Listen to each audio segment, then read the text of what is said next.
Good evening, ladies and gentlemen. We are back again with Stellaris.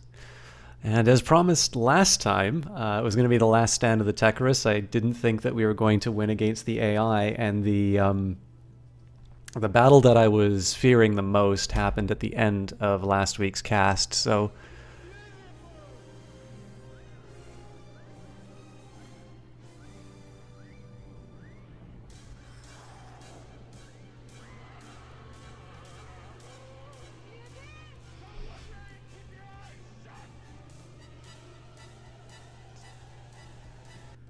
Thank you very much, Logan, for your 5th subscription in a row. I will admit I was a bit surprised to see you first sub, which is not to imply that things are very standoffish or anything between us, but obviously I don't get a chance to talk to you as often because I think just generally Jess's mods tend to talk to each other less than we used to in the Slack days.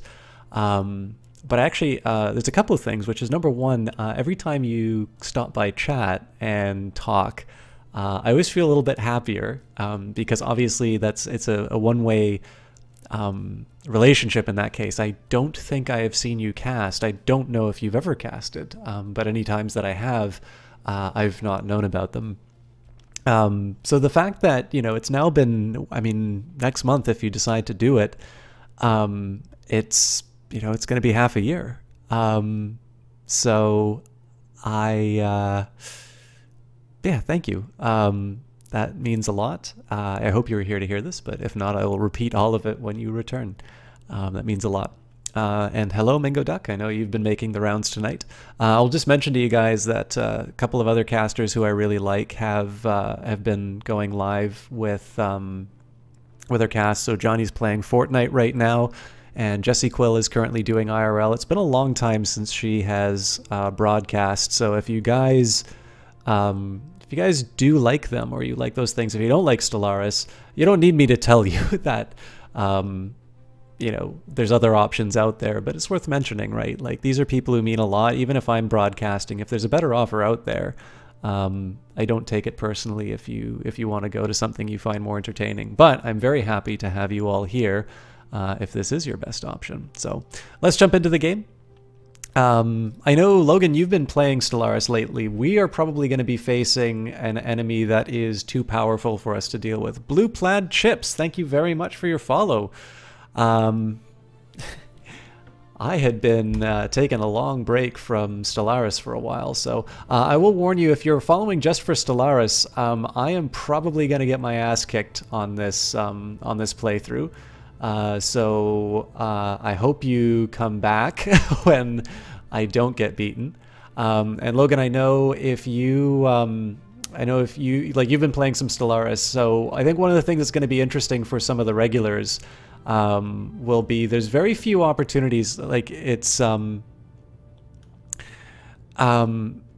hard for me to broadcast you know, something that I find a hopeless situation, because I just don't think it makes a very interesting cast. Like, one of the reasons why I broadcast XCOM the way that I do is I want there to be some progression. So even though it means that I lose fewer troops than I normally would, I prefer that to, say, you know, just being stuck at the same area for 3 weeks and, you know, and hoping people to come along with me on that.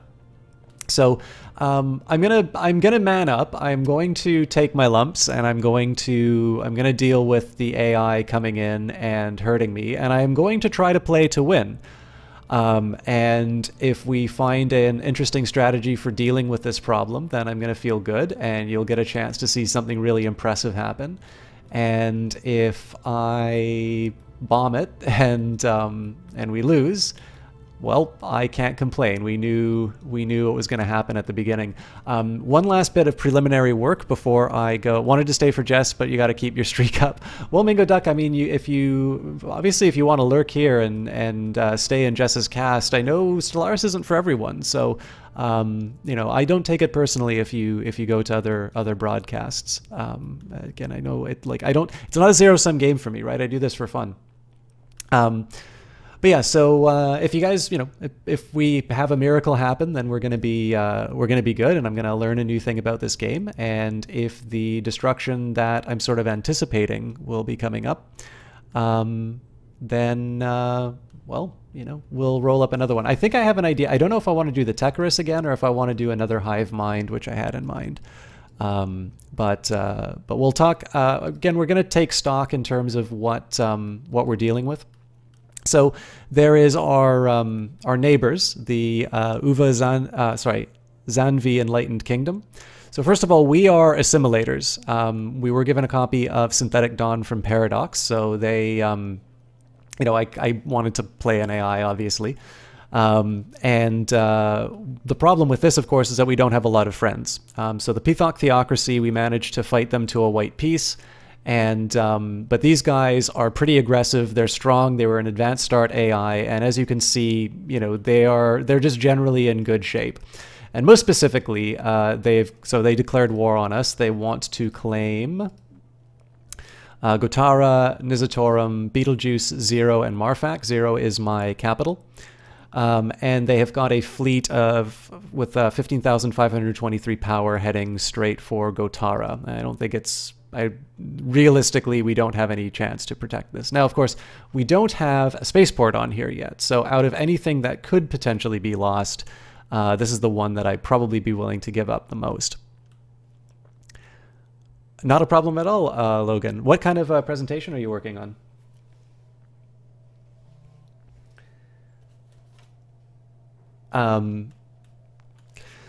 So this is the problem that we face with, and this is, it's actually, if you guys are interested, there is a blog post from Martin Anward, who goes by the name Wiz on the Paradox forums, to talk about how they're changing combat, because I think one of the criticisms of Stellaris has been that the combat sort of seems to be I take one big stack of ships and I use it against your big stack of ships, and the bigger number wins, which doesn't necessarily lead to a lot of sophistication in the combat.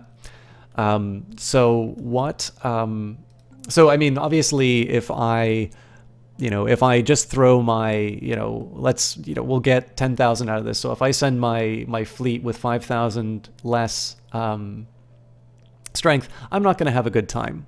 So what I intend to do instead is to do a bit of a, I intend to do a little bit of a guerrilla fight. Because I can't take on their large fleet, I'm going to take advantage of the fact that I have wormholes, and I'm going to be I'm going to wait till they sort of commit to a system, and then I'm going to send my own guys in to try and take some of their worlds. And the big key on this one is I need to make sure that this giant fleet is not turning around.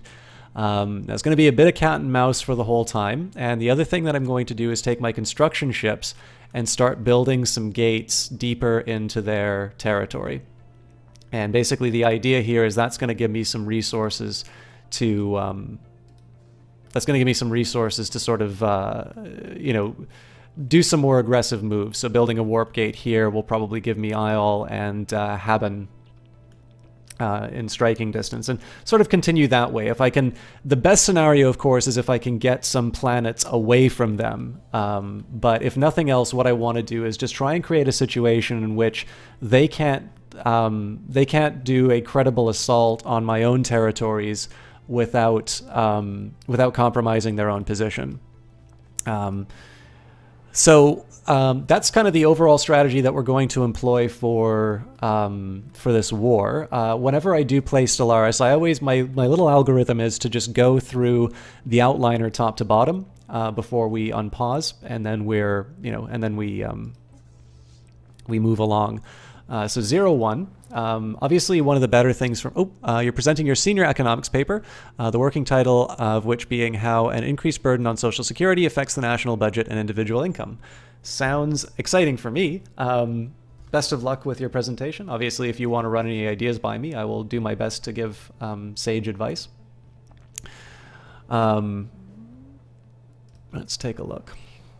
So I go through my outliner and I pick whichever, basically whatever worlds I can get some work done on. I'm still facing an energy deficit. Now, part of this is because I'm still colonizing. Where's the other transport fleet? So we've got one on 0 and on Betelgeuse. So these guys should get out of there in time. So I've got 230 minerals to work with right now. And the question is, do I want to upgrade my energy infrastructure?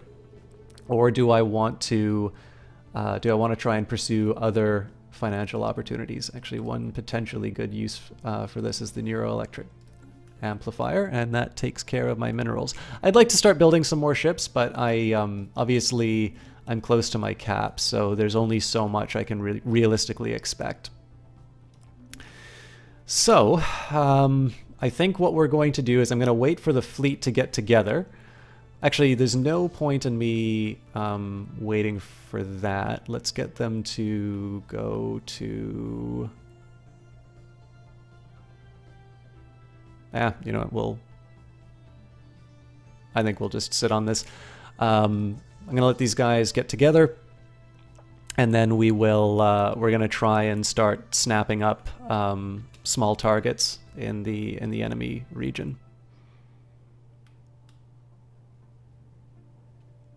Okay, great. Good luck, Logan, and I'm definitely interested in seeing... Okay, so they've got another 1,500. Now, obviously, one thing I might be able to do is pick these little guys off if they're in an inconvenient location. So these guys, they're using hyperdrives. Now, what would be great, of course, is if I could see what the hyperlanes look like. If I can put myself in one of these... choke points. But what I think they're going to do is they're probably going to put a siege down on Gotara.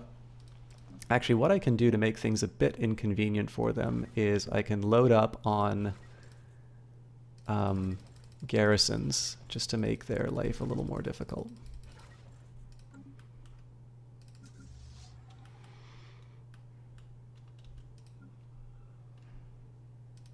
Okay, so these guys should combine. And our transport fleets can combine.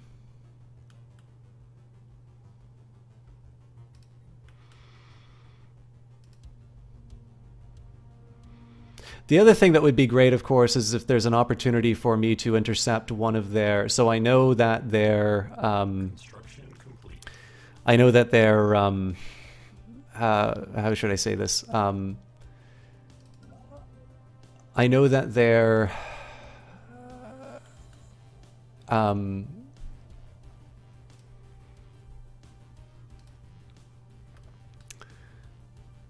their transport fleet is going to have to come through one of those hyperlanes. So I can keep an eye on that, and I might be able to set up an ambush for them. The one thing I want to be careful about, though, is if I'm not careful enough. So they're going to be able to see whatever's waiting for them at some of these areas.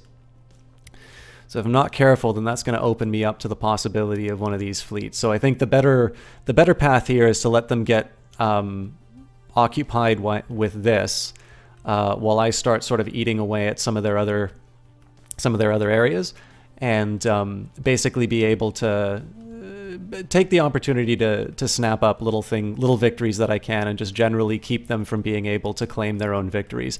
The nice thing is that their power is not so overwhelming that they can take things without cost. Every time they want to go for one of my areas, they either need to commit their entire fleet, or I have a strength where I can potentially cause them problems.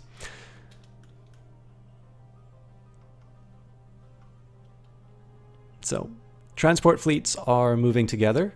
It doesn't hurt for my main fleet to head towards the capital on their own. I'm also going to add a couple more destroyers to the mix.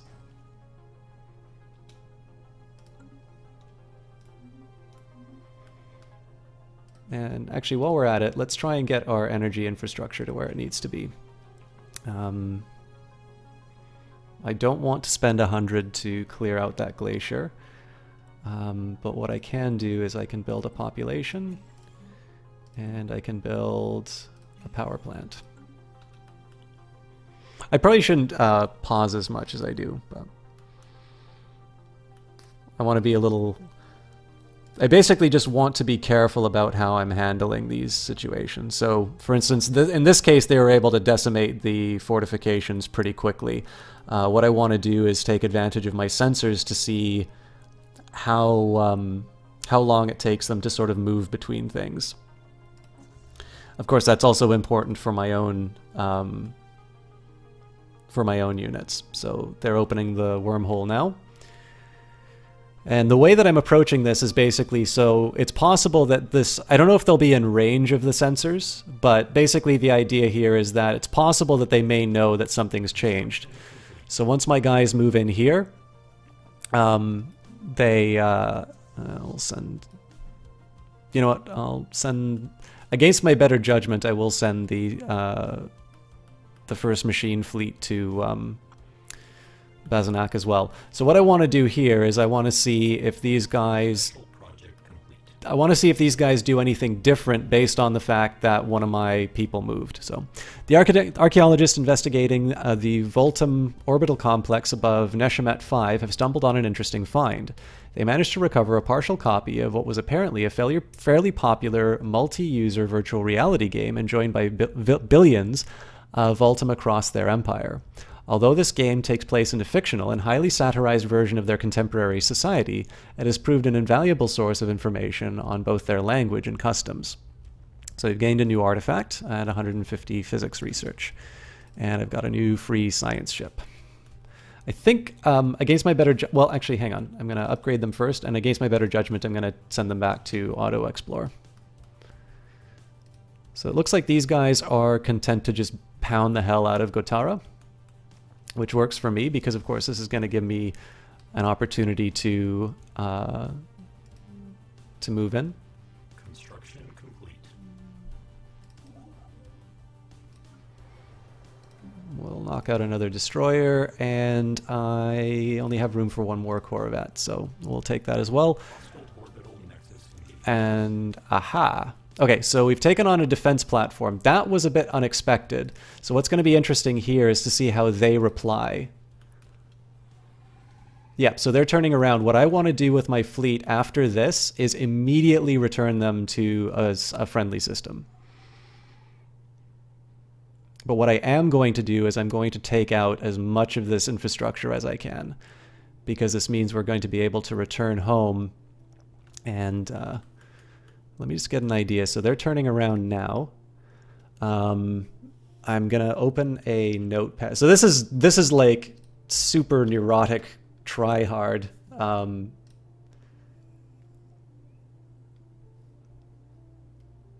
What I'm gonna do here. So let's do. I'm just opening a notepad.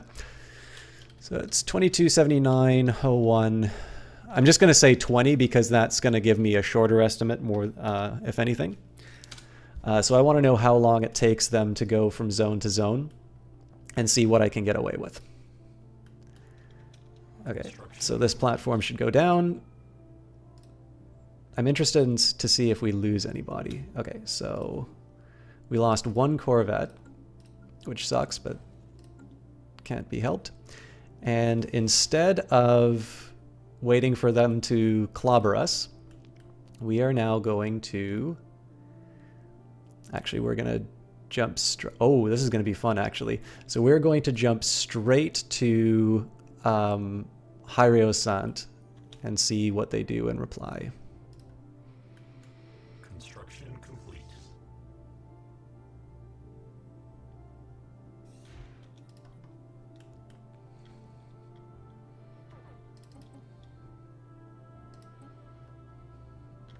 Construction complete. So yeah, they're basically automatically moving towards my guys, so. Construction complete. Oh, this is going to be I think the second machine fleet's actually going to be in trouble because I didn't combine them with my own guys, but that's fine. We'll move things where they need to go. Okay, so we've got 172 out of 178. So this time I'm going to go for some more destroyers. So this should bring us up to 176, and then I'll build one more after time.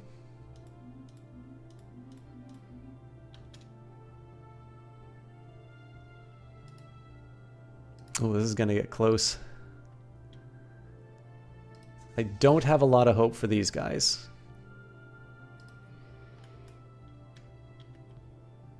And these guys are now out of sensor, so I should see them when they go to Cormagon, unless they can move directly to Bazanak, in which case I'm in trouble.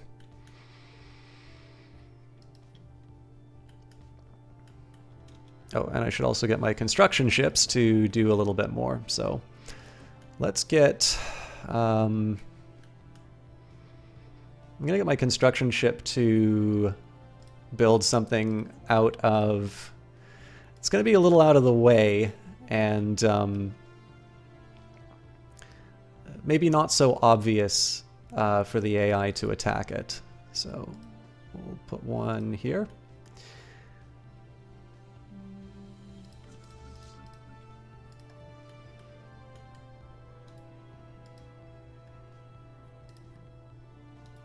Everybody should be moving here.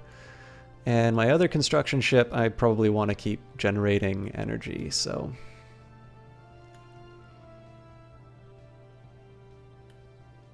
By the way, I forgot to mention, guys, there's some fun things in this game. So Sikanur is the host of the Paradox,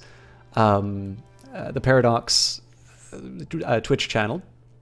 Does a really great job of it, actually. I think there's a lot that people could learn from some of the things that he has to say about streaming. There's some other ones which maybe are a little bit less less arcane. So I know there's Trappist was added when that was discovered. Ericus for the Dune fans out there. There's some other fun ones that we have in our... Beetlejuice is obviously correctly a system, but I don't know if they deliberately wanted to include that for Hitchhiker's Guide, because obviously there was the Adams update, reference to Douglas Adams. Where is it?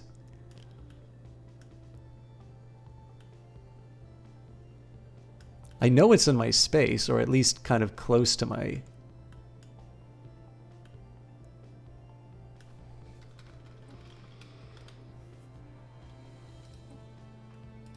Alderaan. So yeah, there's a few little references, and of course, one of the things that I've loved the most about Stellaris is that I am learning more science fiction playing this game.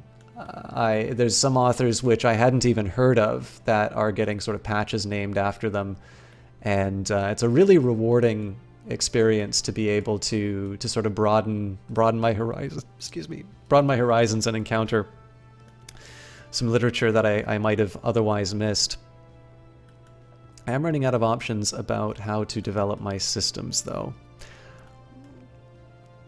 I think I'm going to kick the can down the road and get this construction ship to build on Brius.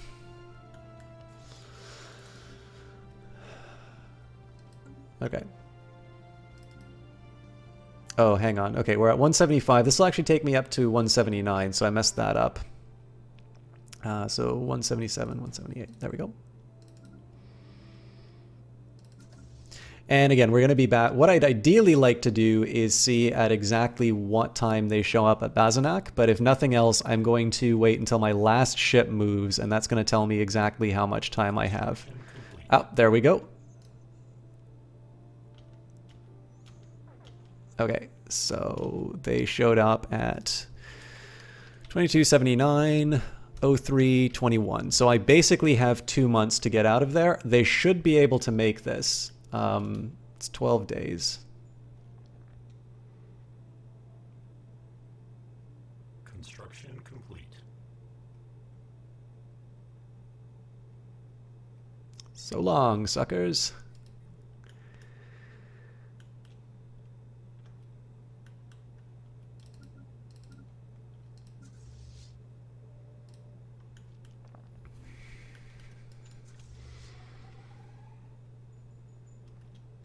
Maybe the next thing to do is get to the closest... Yeah, I think we'll go to Leasith for this. Maybe it's better that we just get to a dock and repair. Obviously this will send them on a little bit of a wild goose chase, but that's fine because I should get some information in terms of whether or not they try visiting this. And of course, if nothing else, I know... hang on, where's my... I was going to be really mad if I put my transport fleet in a bad position. It also gives us some information just generally, you know, okay, this is how long it's going to take me to accomplish, you know, Construction complete. objective X versus objective Y.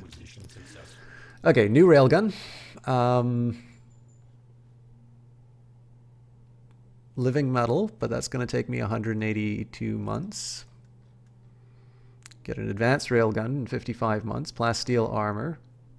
Definitely doesn't hurt to have better equipment.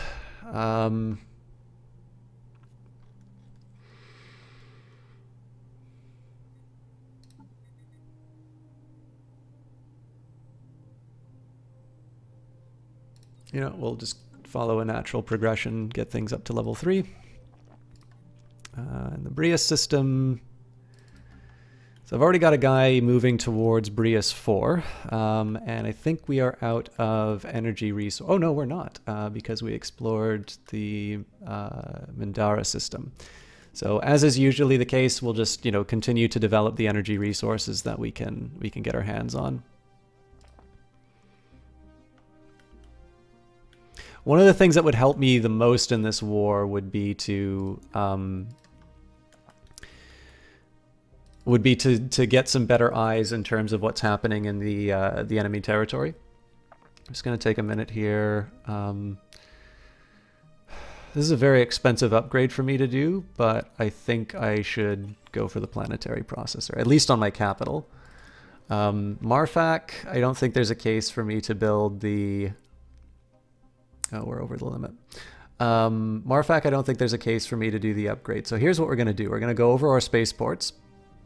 The only one that I'm not going to is... oh, it's actually the AI owns that one anyway. I want to just make sure that we're at our... We're sort of at our caps in terms of space. Because obviously over time we can build up our...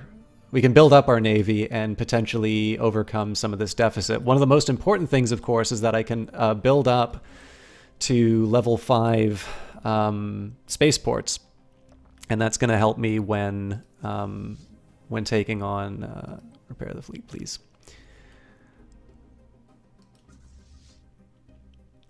That's going to help me when you know, so one is going to help me take advantage of a higher fleet cap. That's going to help close the gap with the enemy. Oh, oh wow! So they're going for it. This could get a little ugly for me. Construction complete. I've got 18k strength, so.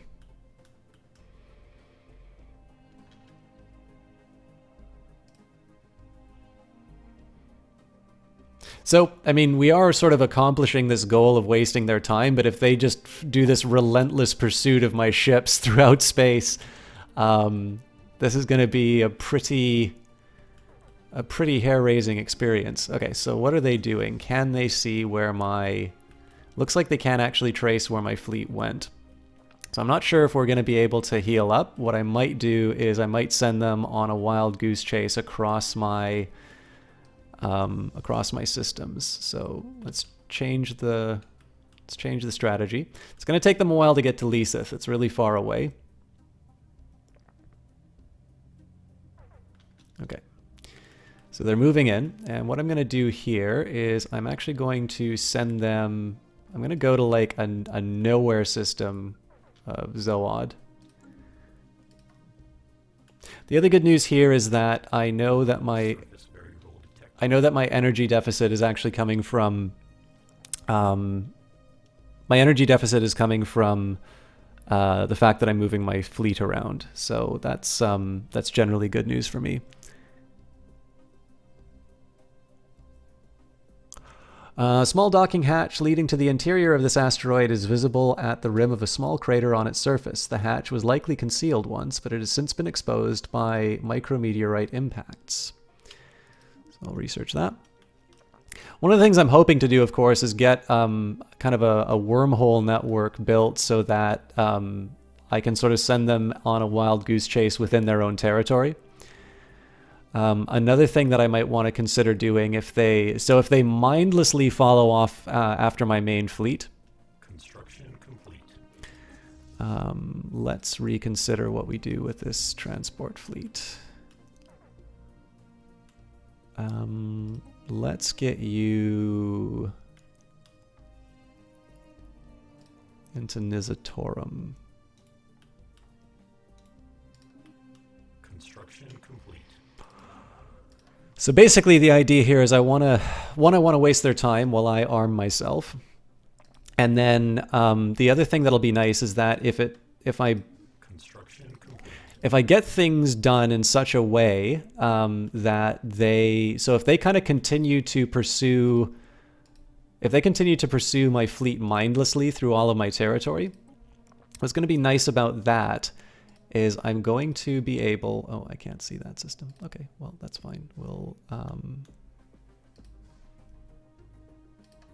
build a wormhole here. If they mindlessly pursue my fleet, then that means that I can potentially split them in half. So when I wind up in the Bazanak system, I'm going to be able to... Oh. So this is also good news. So, I mean, they've got battleships, right? So again, this is going to make me cry in terms of their capabilities.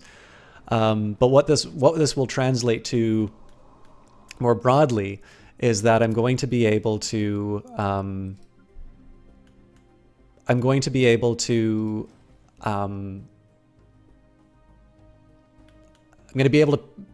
like, so if this distance gets too far, I'm going to be able to hit them hard. If the distance never closes between them, what it means is I'm going to be able to put them deep inside my territory. Then I'm going to be able to double back. I'm going to send multiple fleets out. They're going to be able to take out key infrastructure, and then I can move my transport ships in to start taking some of their planets.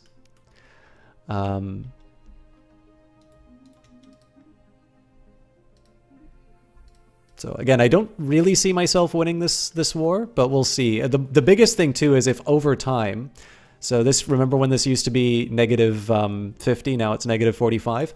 Over time, we'll be able to get sort of potentially get a white piece. So and just maybe get an idea about what they're trying to do. So they're still attacking the second machine fleet, fair enough. These guys are... Okay, they're going on a hyperlane to here, which means they might be on their way to Nizatorum. Okay, they're merging with these guys. Oh wow, it looks like they're heading to Lisith. So that probably means that they're going to be engaging some infrastructure. That means they're going to be getting some points. That sucks for me. A large portion of asteroid FL397 has been hollowed out for the construction of some kind of shipyard. It has been abandoned and exposed to the vacuum of space for centuries. If anything useful remained, it has already been looted by previous explorers. The design of the shipyard itself is unique, however, and much could be potentially learned by its study. We should study the construction.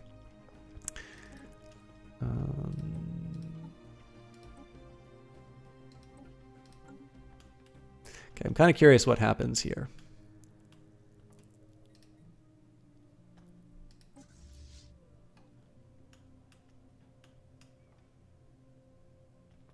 See, this is one I would really want to just smack with a small, sort of a small scouting force.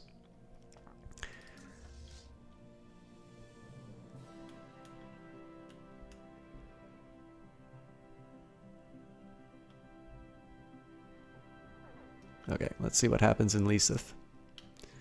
So if they have a single-minded pursuit of the second machine fleet, then this basically means that my infrastructure is untouched. Okay.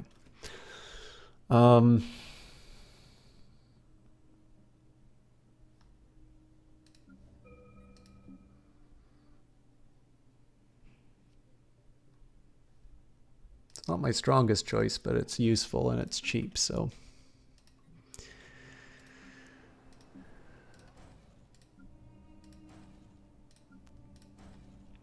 I'm doing this so I can get some of my own battleships online.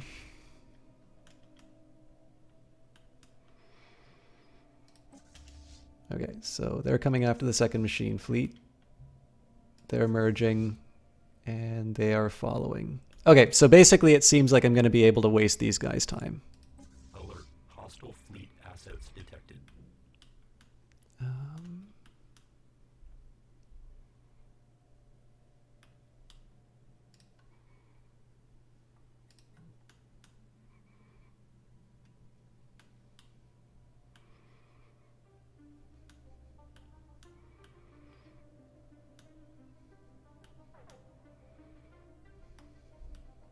Construction complete. Ah, bad luck. Alert. Wormhole station deconstructed. So I should get a construction ship on repairing that. Put it in a slightly better spot away from hostiles.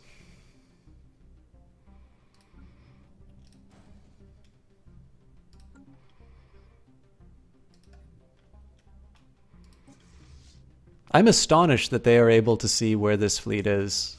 I'm assuming there's just something that allows it to sort of detect the trail.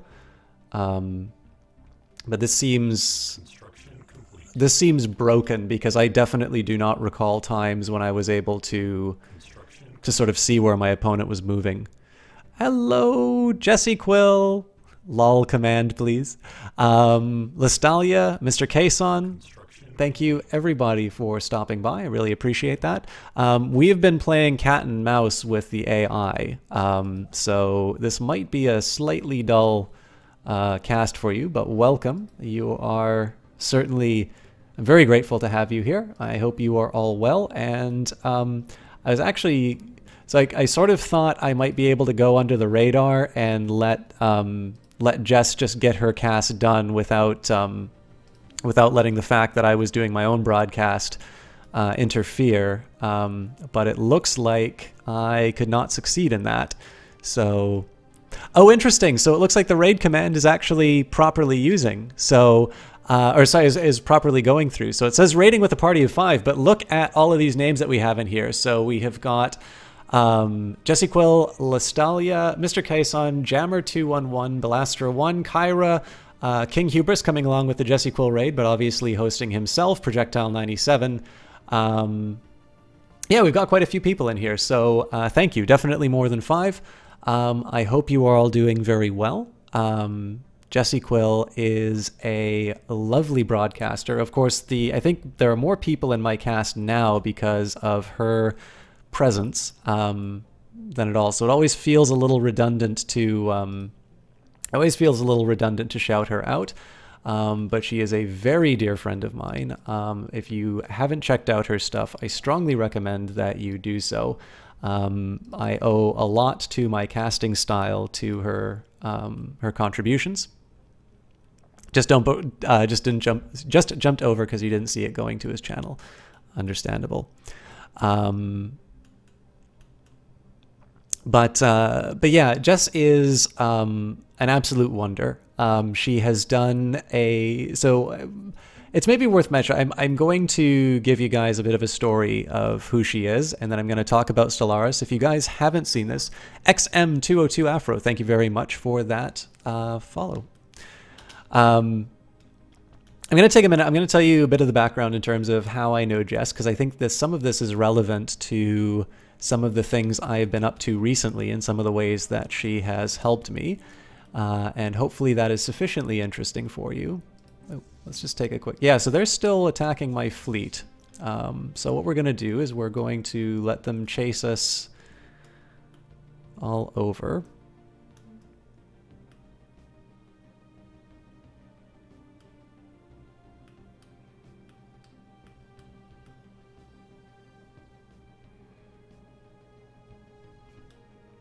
I'm just trying to think. You know what? I'm just going to stick here and see. I'm just going to let them get in close is basically the idea here. So guys, I'm going to... God damn it. So this is the one drawback I had, is that I assumed that my capital would be sort of the safest spot, so I direct all of these sort of to be facing the capital, and what it's translating is these things move throughout my space. They are taking down important infrastructure. The good news, of course, is that I've built redundancies in. So Liseth has a wormhole, Marfak has a wormhole, Pagol has a wormhole, and that means that Tazri and Zero's losses aren't they're not shrinking the bubble. So I met Jess in a stream. Well, basically, you were moderating for a broadcaster. And one of the things that was really interesting about this sort of the state of affairs was this broadcaster had a forum for a while, and I really made an effort to try. I really made an effort to try and bring something into the dialogue. I tried to be as good as I could in terms of talking about things that sort of mattered to me, and like I said, raise the dialogue to a level that I would sort of want to see it, and that I thought would be consistent with a good streaming community. And of course, Kevin Arthur Hopkinson, thank you very much for the follow. One of the things that I noticed about this convention was that I didn't have a lot of success. But Jessie Quill would very regularly sort of stop by, and she would comment on what I said. And there were a couple of important things that she did in terms of her comments. It's not just that she acknowledged what I said, because that, you can really attribute to, okay, well, this person said I'm smart, or this person said, had something nice to say about a thing that I wrote, and that's why I like them, right? There's a little bit of a transaction that's happened here, in the sense that, one thing I'm gonna have to do. So what I'm gonna be doing is, as they move in closer, I'm gonna move this thing through my. Excellent. So oh, right, because we're over our cap.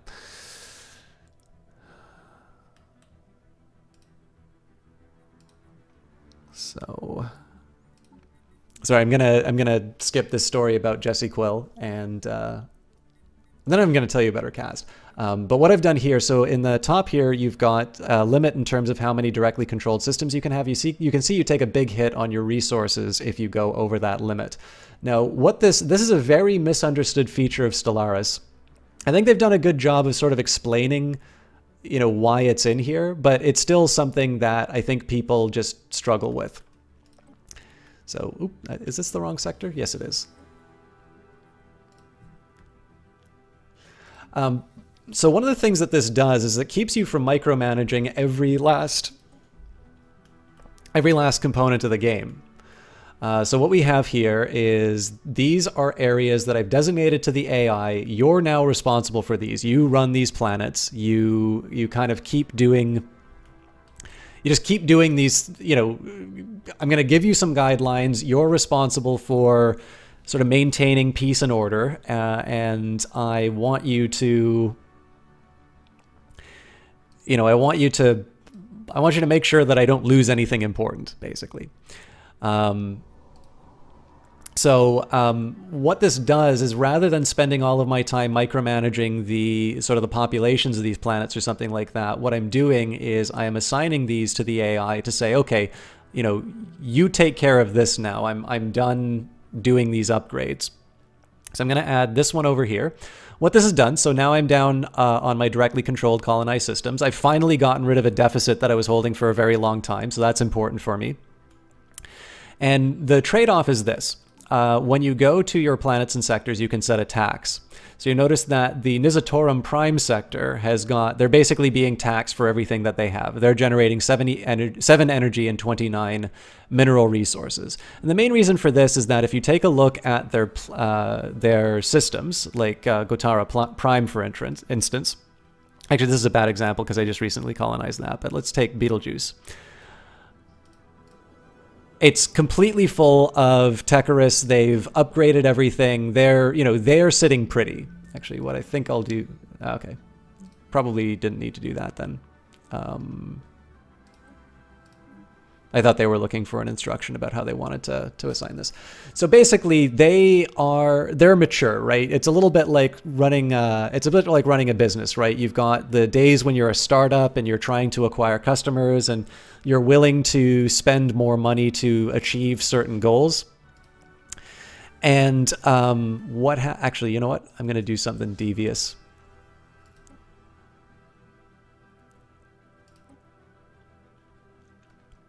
So the first machine fleet should be able to take care of itself.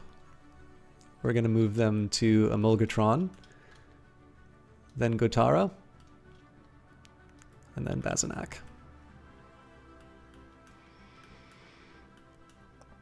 I want to see what happens to the AI when I do that.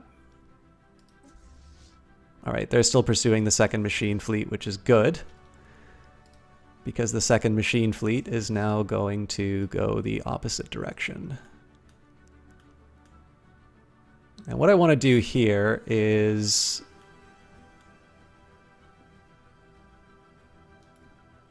No, that's not that smart, actually. You know what? I'm still going to do it.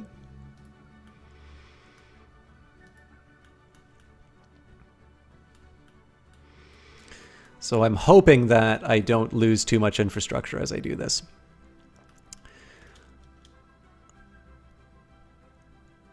Now, the drawback, of course, is that I've split my fleets. So if one of these things get caught, they are really in trouble. But I want to see if the AI is smart enough to deal with multiple, sort of multiple threats. In the meantime, I'm quietly going to improve my fleets. Okay, so back to Jess.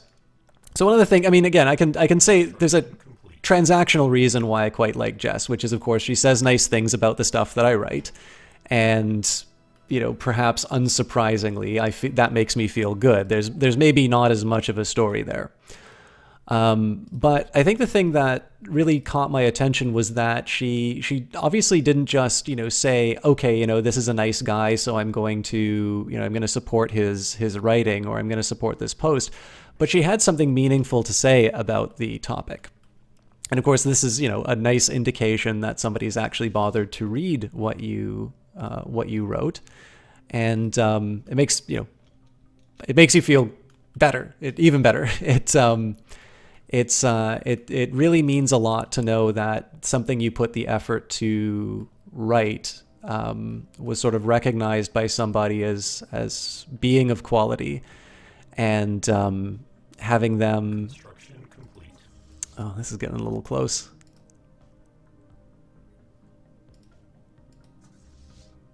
We should still be able to make it.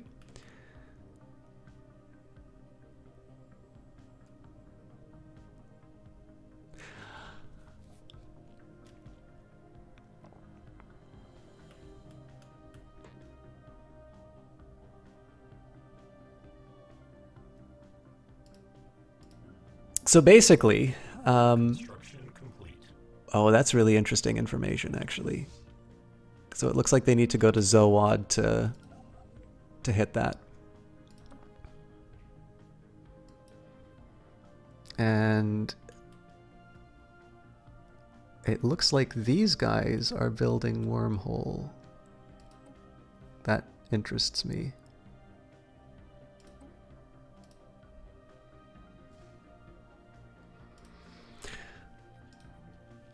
So anyways, I'm sorry guys, I'm really screwing up this story. So it's one of these things, it's a trait that obviously I've talked about Jess. It's a trait of Jess's that I've talked about before. But just simply the fact that she doesn't, you know, it's not just that she's nice. It's not just the fact that she has an interesting take on things and that she's very generous in terms of sharing her knowledge and her understanding. But it's the fact that she takes the time to let you know she has, you know, read, comprehended, and has something of her own to add to the conversation. This is a, unfortunately, very rare trait sometimes. And it was one of the reasons why I sort of knew, you know, it was one of the reasons I really enjoyed interacting with her when I was involved in that mod team. Now, the reason I take the time to mention all of this is because I have recently published a blog. And one of the important things here is that Jess has been one of my best publicists for my blogs. I don't get a I don't do a lot to sort of promote my own stuff. I always sort of publish it and then let it go out into the wild, and that's kind of something for me to deal with in terms of in terms of its reception, right? If I'm unhappy with how of the attention that's been getting, maybe I need to put some more effort in terms of promoting my blogs and things like that. Jess has always retweeted it, and she's always done a very good job of encouraging people to say, it's like, hey, take a look at this. I think there is something important that's being said, and I'd like you to participate and share in something that I like.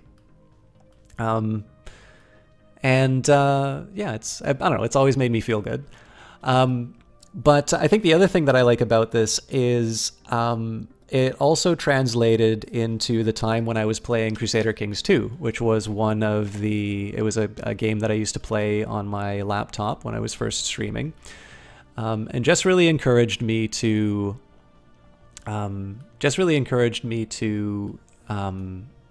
sort of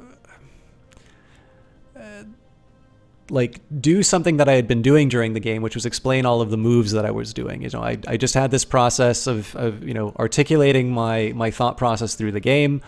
I wanted to be as clear as I could in terms of the reasons for taking certain actions. And it translated into, oh, you know what? I'm going to start using my construction ships as scouts so I can see which ones have defensive structures. But yeah, she just did this really wonderful thing where she let people know. Okay, good news. Looks like they are building a new base, so I'm arriving just in time. And I think it's a little greedy for me to move a transport fleet in, but I want to do this quickly if I can, so.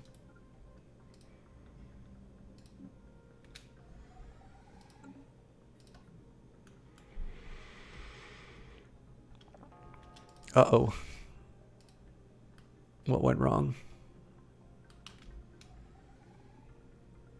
Oh, it's attacking the spaceport that's being constructed. So what this is translated to is that in my off-cast activities as well as my casting activities, Jess has done, aha, they are going after them. I am gonna cut this to the wire though. I really want to see how much I can abuse this. Construction complete.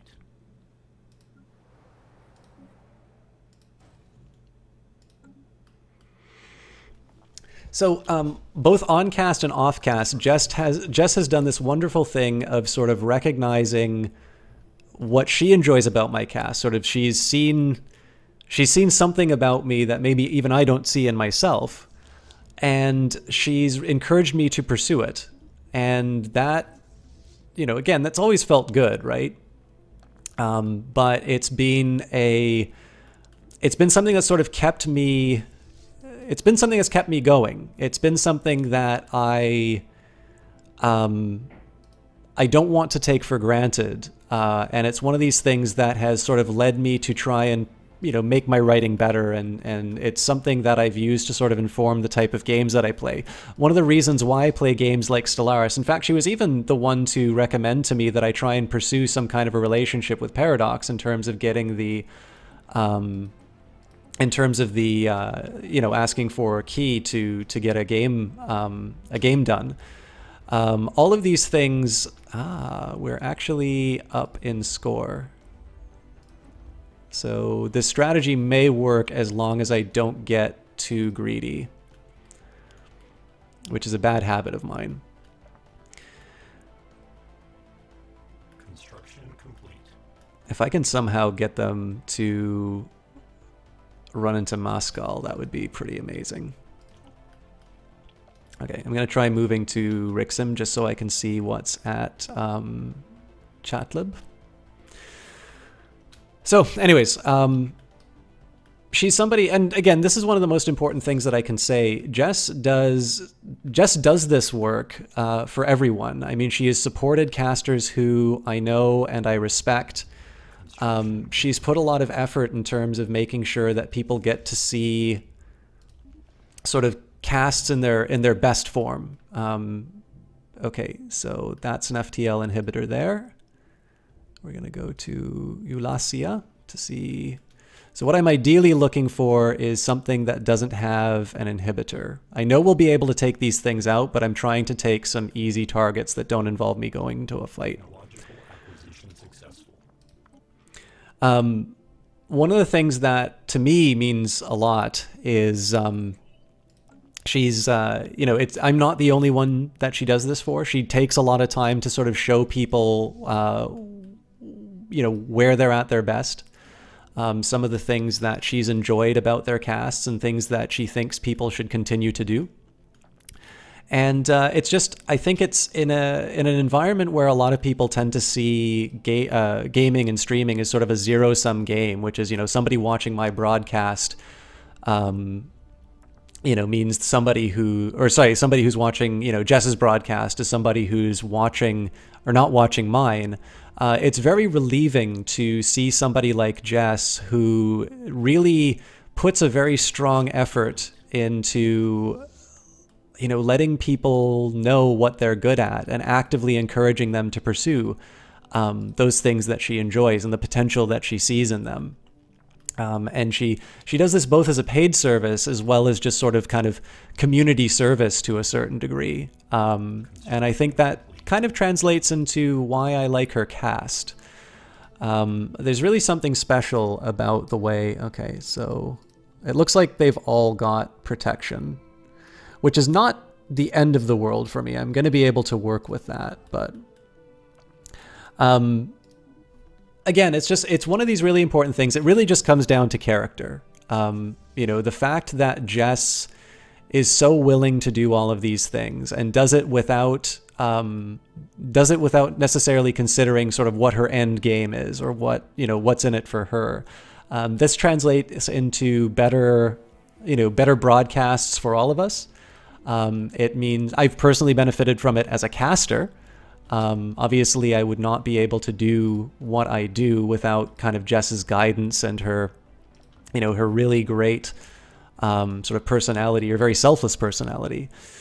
And I just think it's one of these things where it's easy to sort of take for granted. And I think unless you're somebody who knows this about her, unless you're somebody who's directly benefited from it, it's sometimes like, it's just one of these things that I don't think people associate with Jess nearly enough. Like, I think the number of times that she's done stuff like this, and okay, and the sort of the level to which people have benefited from her wisdom. I just think a lot. I mean, let's face it, Twitch communities tend to be networks, right? People tend to know each other rather well.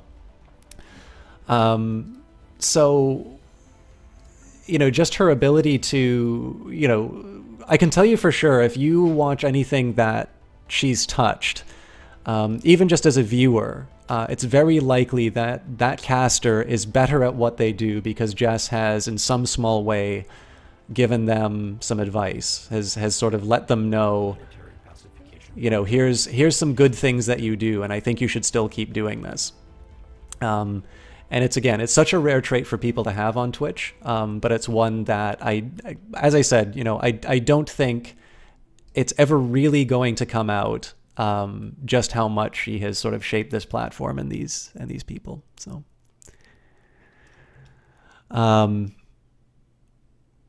anyways, why should you watch her cast? A lot of these things that I said, you know, really apply in my view.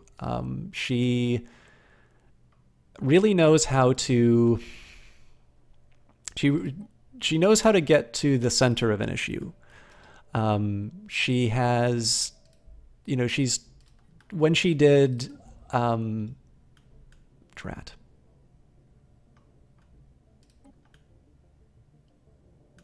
think what I'm going to do is get really bold and actually make some wormhole stations inside, like inside the heart of their empire. And I'm going to be sneaky. We're going to go to Beetlejuice, Hydrobius,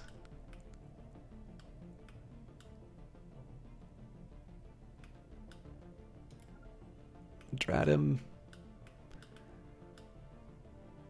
and we'll join our comrades.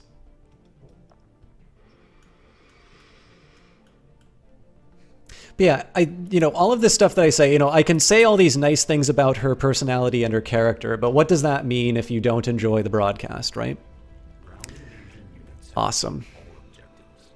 Okay, so what we're going to do is we're going to embark these ships and we're going to get the hell out of Dodge before the bad guys come and pound the shit out of us.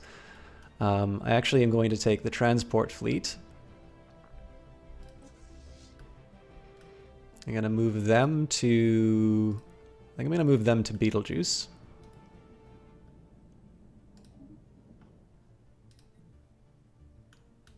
It's actually a risky path that they're taking. I'm still going to go for it, though. Next thing that I'm going to do, the first machine fleet, I'm going to take them to...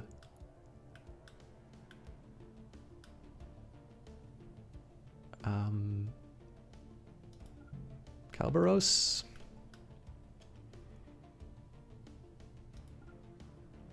This quick.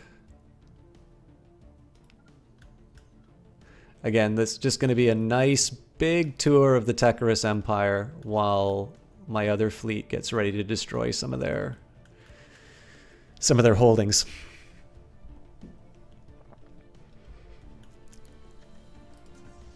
I'm tempted to just run in and make something happen with these zones here, because I mean, again, how amazing is this going to be if I'm able to just like take out their, like if I'm able to effectively conquer their empire by virtue of the fact that they're asleep at the switch and they can't mobilize fast enough.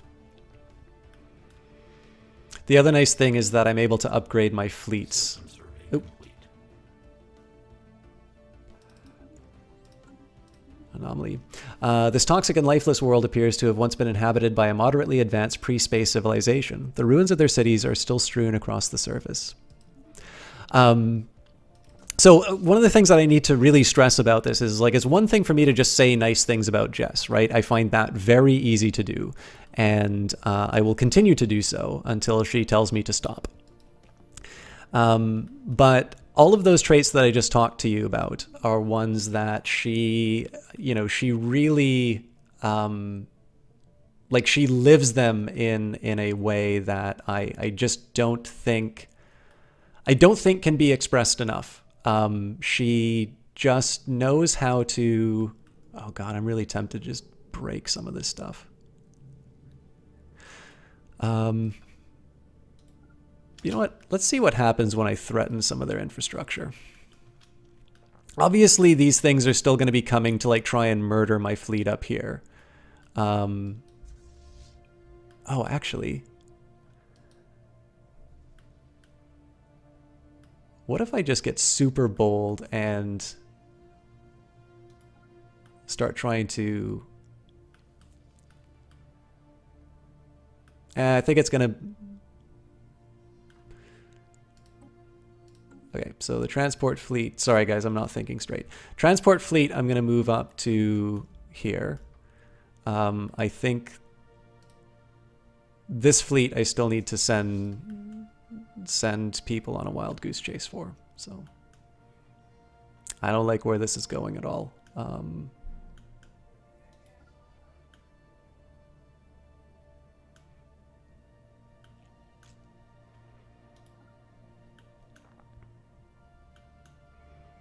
Okay, I'm okay doing that. Is there nowhere else I can take this guy? This is a big gap in my plan, actually. I need... Oh, interesting. Okay, so...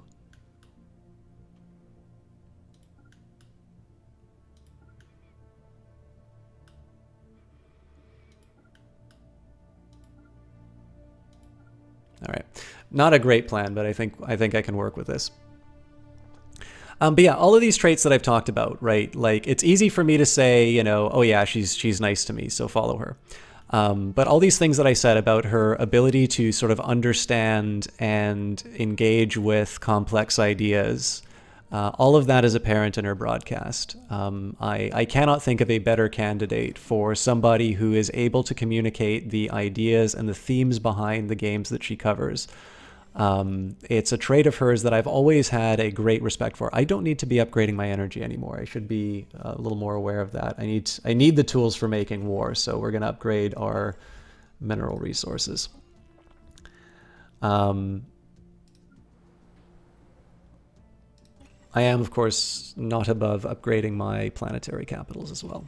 That's going to be a heavy cost, but...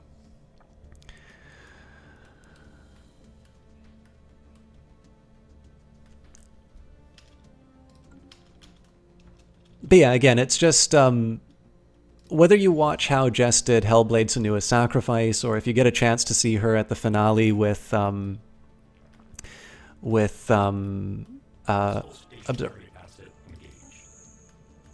Oh, I am breaking there. Yeah. Hopefully, I don't regret this. Okay, so where's their main fleet? They're still attacking the first machine fleet. That's good news for me, because that means they're going to be wasting their time while I take on their infrastructure.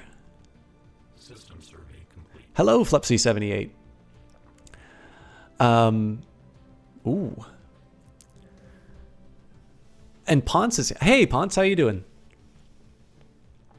How goes the Conquering the Galaxy? Flupsy78, I'm in a really tough spot because the Uva Zavini, who are really strong neighbors that we have, I'll show you their stats in a minute, actually. They declared war on us at the end of last stream, and I was convinced I was going to lose during this. As it happens, I've been able to sort of keep them at bay for the next little while. All right, so they're going to land armies where? It says Vira.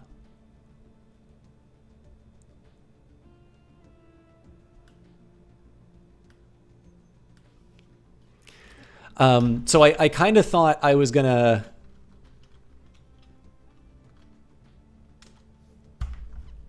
I sort of thought that this was definitely going to be the end of it. But we've been able to sort of prosecute this guerrilla war against the AI. And it's worked not horribly so far. So it may in fact not be the end of the Techarus. Is there anybody here, by the way, who did not get to see the creation of the species or otherwise know what the story behind the species is? Every time that we do this game, I come up with a story for the species. So patience is a good thing to have if you are weaker than the enemy. Absolutely. And we're using hyperlanes. So I remember when I fought against an AI that had... when we fought against an AI that had hyperlanes, I actually found it very difficult to pin them down. Which made it a little bit... I'm sort of using that to inform my strategy here. I'm trying to... So we've hit our fleet cap. We're still not going to be able to sort of match their strength on the battlefield. But again, if they're not able to catch us, and if we're able to sort of get some battlefield gains at relatively low costs, then it means that I'm going to be able to... I might be able to survive this and get it to a white peace. So anyways, before I talk about the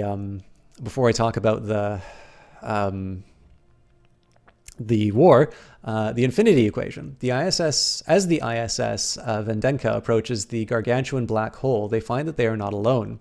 At the edge of the event horizon, it soars, reflecting light from the stars being drawn into the dark, gaping hole. The gigantic construction is the shape of a perfect sphere. We cannot pick up any signals from it, nor does anything we send make it respond. It simply sits at the edge of the abyss, waiting. Interesting. So we're going to pause this for a bit.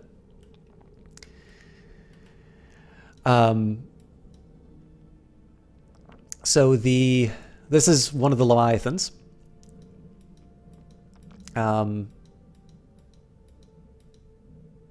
I've never interacted with this enough to see the end of its story. But but this is one of the reasons why Stellaris is such a beautiful game. Again, the key thing here is that we're not...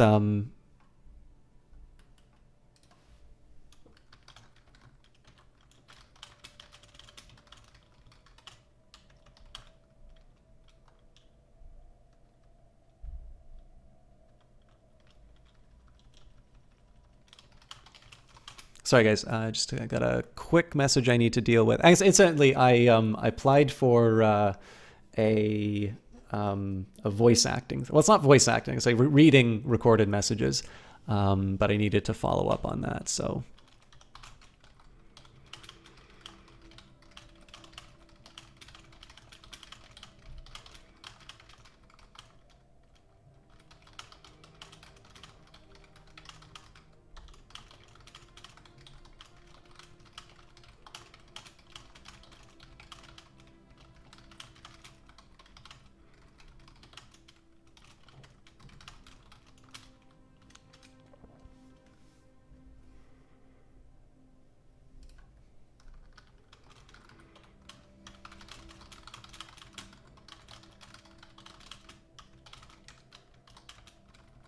Microsoft Sam would be replace Microsoft Jock.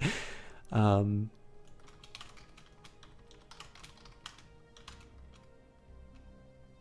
right, have a good one, Flupsy. Sorry about the wait. Good luck.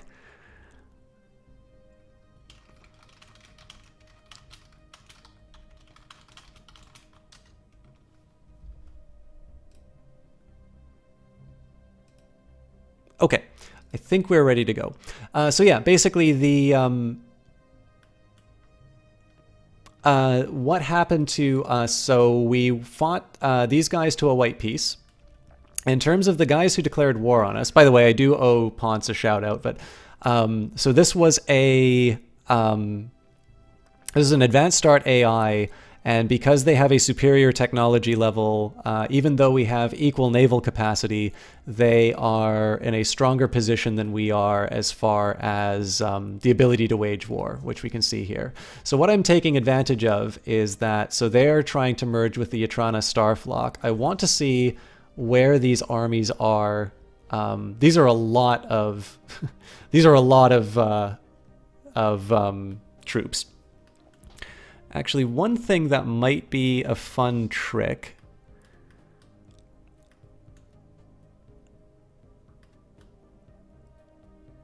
I'm going to see if... So if it looks like these guys move away from their transport ships, I might actually get the second fleet to wipe out their troop transports.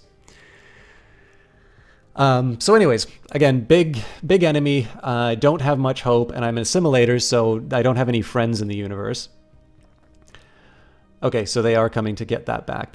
See, this is important information for me to know. So what's happening right now, I'm moving the first machine fleet to a place where they can't get me. And then what I'm going to do is, as long as they follow me, I'm going to send this other fleet to attack their transport fleet when it arrives in this area. This is the riskier of the moves that I'm doing because, of course, these guys are getting somewhat close to my positions, but we'll see how it all turns out. Now, as far as the war is concerned, so we've now got it down to a -26. So effectively, we've neutralized the relative strength of the navies. But we need the war to go on longer. Now, again, it's important to remember that this started at -50. So we are doing better than we originally were. The drawback, of course, is that the 11 points that I've gained from the occupation of a planet are not going to last very long.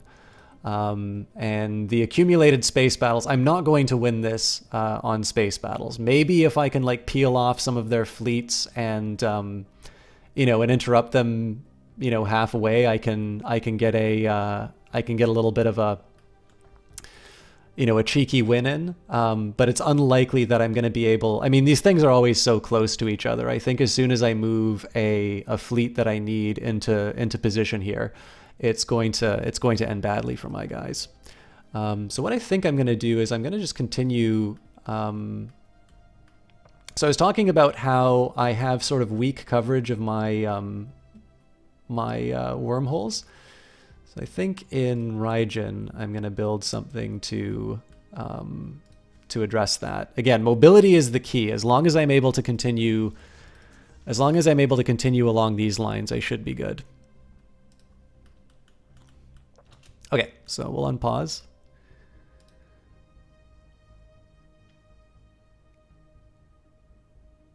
The best opportunity is if I'm able to knock out their troop carriers, but it really depends on how they manage.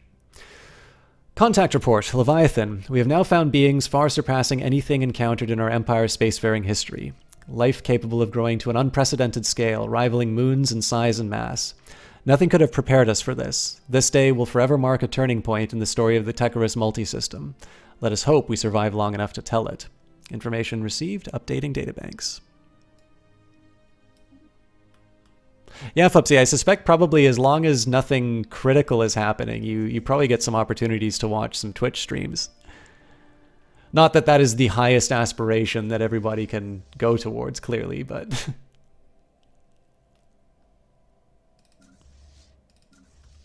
Okay, so I was munching on their infrastructure. I'm going to try...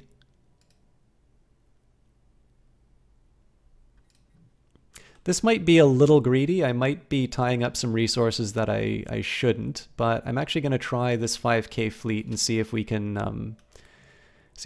take down some of these FTL inhibitors.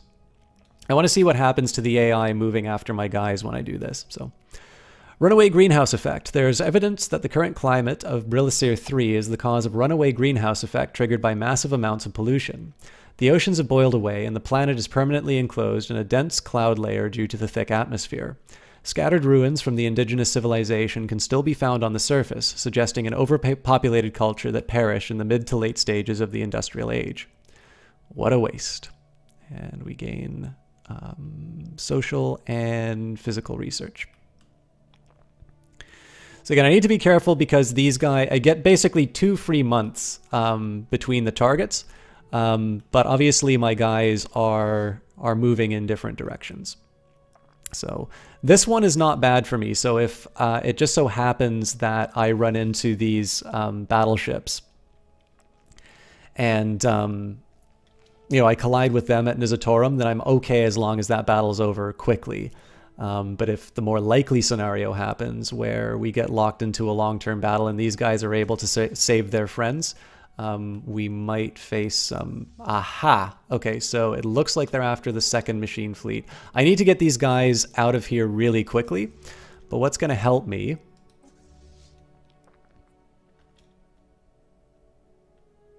So I'm going to hold on to this.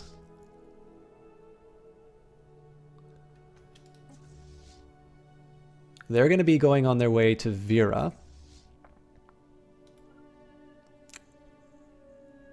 So now that the first machine fleet is no longer the target, I'm going to be sending them to... I'm going to sending them to be raise hell.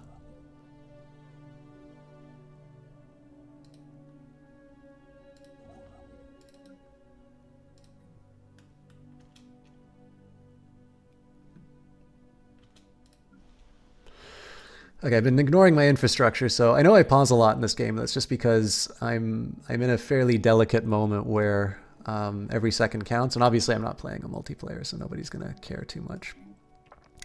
Would make sense for me to put a little more money into my science, because obviously I'm falling... one of the major reasons why these fleets are not even is because of a lack of technological investment on my part. Should have probably built a mineral processing plant, but we're okay here. Hizzle's building what they need. I mean, really what I should be doing now is I should be building more colonies.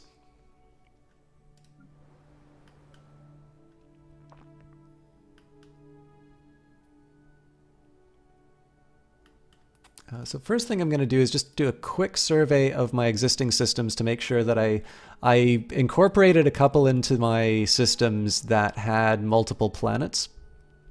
And unfortunately, before I... Oh, here's one. Actually, I think it tells me that, so we'll colonize that from... Where do we do that? Well, let's say colonize from Zyobir Prime. Does the cost change? No, it does not.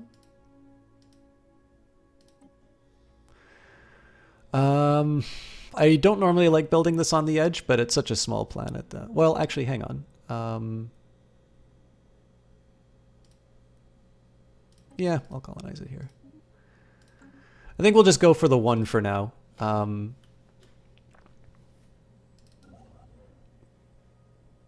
So I was under the impression that this ship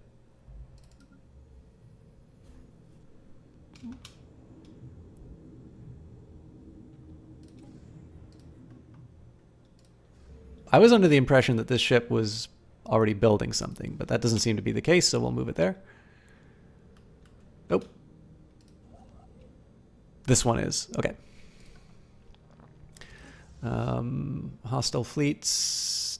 Again, I'm generally okay with it. The good news, of course, would be is if I can get some kind of a trap in place when they come into one of the systems that has my sort of my better infrastructure. First machine fleet. I need to see where these other guys are. I can't remember which one was being pursued, and that makes me worried. I think we're gonna get the third and fourth machine fleets to stay. We're gonna put them in Leaseth.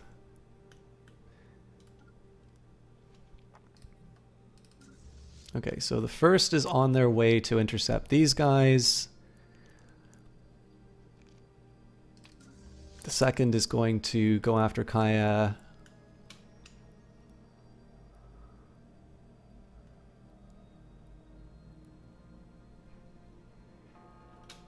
And what did I screw up?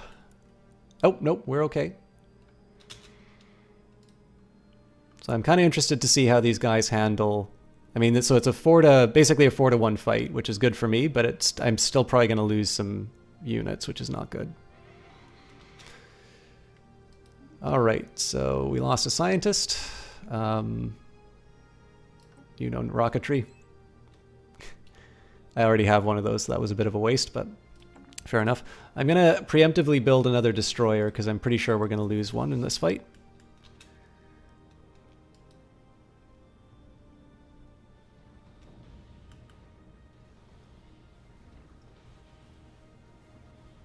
Now, the important thing that I want to do here is once this fight is done, I'm going to switch out.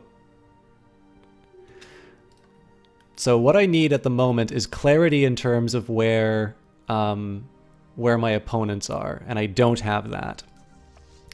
So the first machine fleet, I'm actually going to go and send after the transport. The second machine fleet, which I think is being pursued, I'm going to put them in the furthest corner that I can. Okay, so that's the 2K one. This, of course, is always going to reveal to me where... ooh, I don't like that movement at all. So what fleet is this? These are my transport ships. They are going to get ripped to shreds if I keep this path.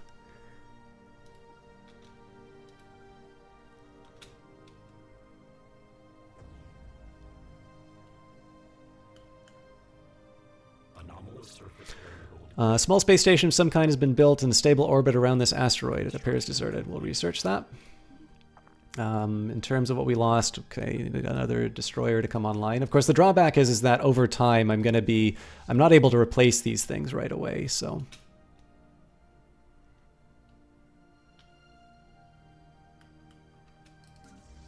Okay, these guys are idle, so I'm gonna...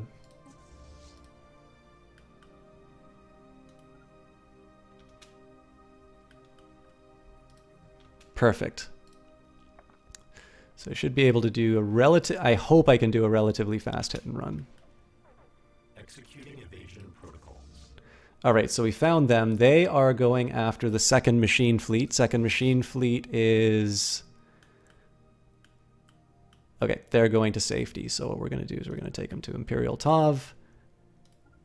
I'm going to put them on a tour of the Empire, basically. First machine fleet is on their way to deal with the transports. Third and fourth machine fleet and fifth machine fleet. I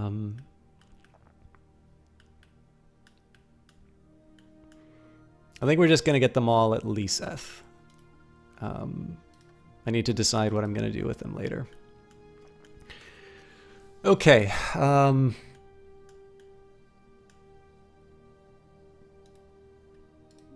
Obviously, I'm spending a lot of maintenance on these wormholes, which are very temporary. I'm not sure I'm going to be able to catch these guys in time.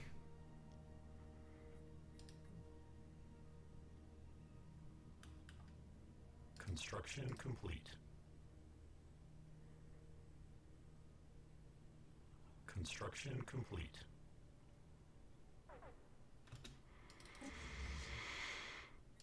Okay. I suppose in the worst case scenario, I just send the transport fleet back and I retake the planet that way.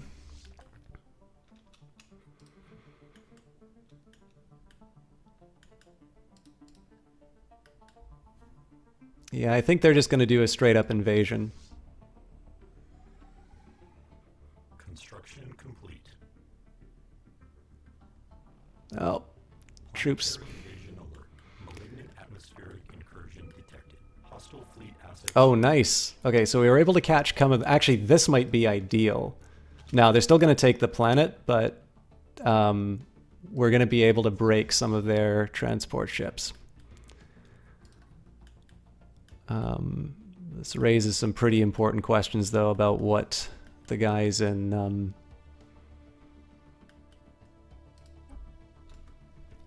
let's go for the X-ray laser. So the drawback now, of course, is I can't see where the enemy is. They've clearly moved, and it's just not obvious which... it's not obvious what they're going to... it's not obvious where they're going to try and attack me next, so... I'll build this sort of far out there. Automated mining base. We have detected an automated mining base built in close orbit around the asteroid A1009. There is scorching on the hull indicative of light weapons damage, and the facility appeared to be stuck in some kind of feedback loop. We have managed to reprogram the space systems, and the facility is now fully under our control. Excellent.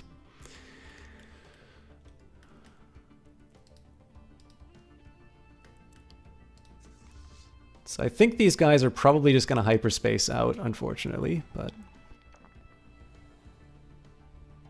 Construction complete.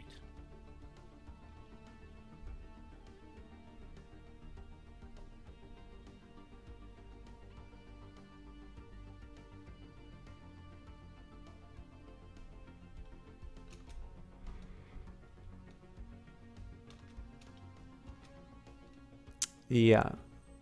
So, not clear where they went, unfortunately, but I know I need to get the hell out of here, so let's just head straight straight home. Thank you very much for the host, Elkanu. How are you doing? I'm particularly interested in how this fight goes.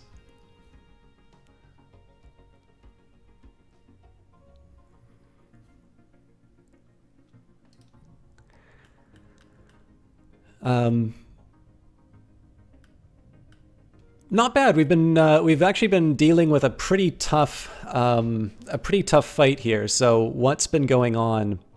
We had a big enemy declare war on us.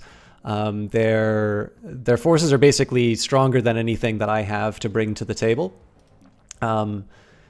And oh, it's a tough call. It would be nice to get more cruisers in my arsenal. So obviously you can go over the cap, but you get a small resource penalty for it. I think I'm gonna build a replacement destroyer. So basically, if you take a look at these guys declared war on us at the end of last cast. They have superior fleet power and equivalent naval technology. So effectively what I've been doing is I've been trying to fight this guerrilla war. Ah, excellent. Okay, they're attacking the first fleet. Cool. Which means the second fleet can...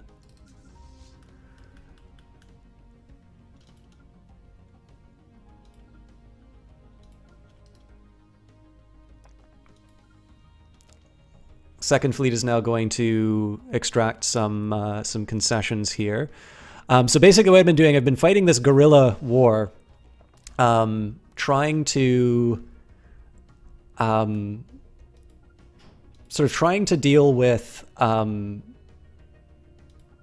trying to split my guys up and use the fact that I have a faster FTL technology, and essentially turn that into my opportunity to disrupt their plans, make them try and chase my units all across the galaxy, and just generally put myself into slightly better positions as far as I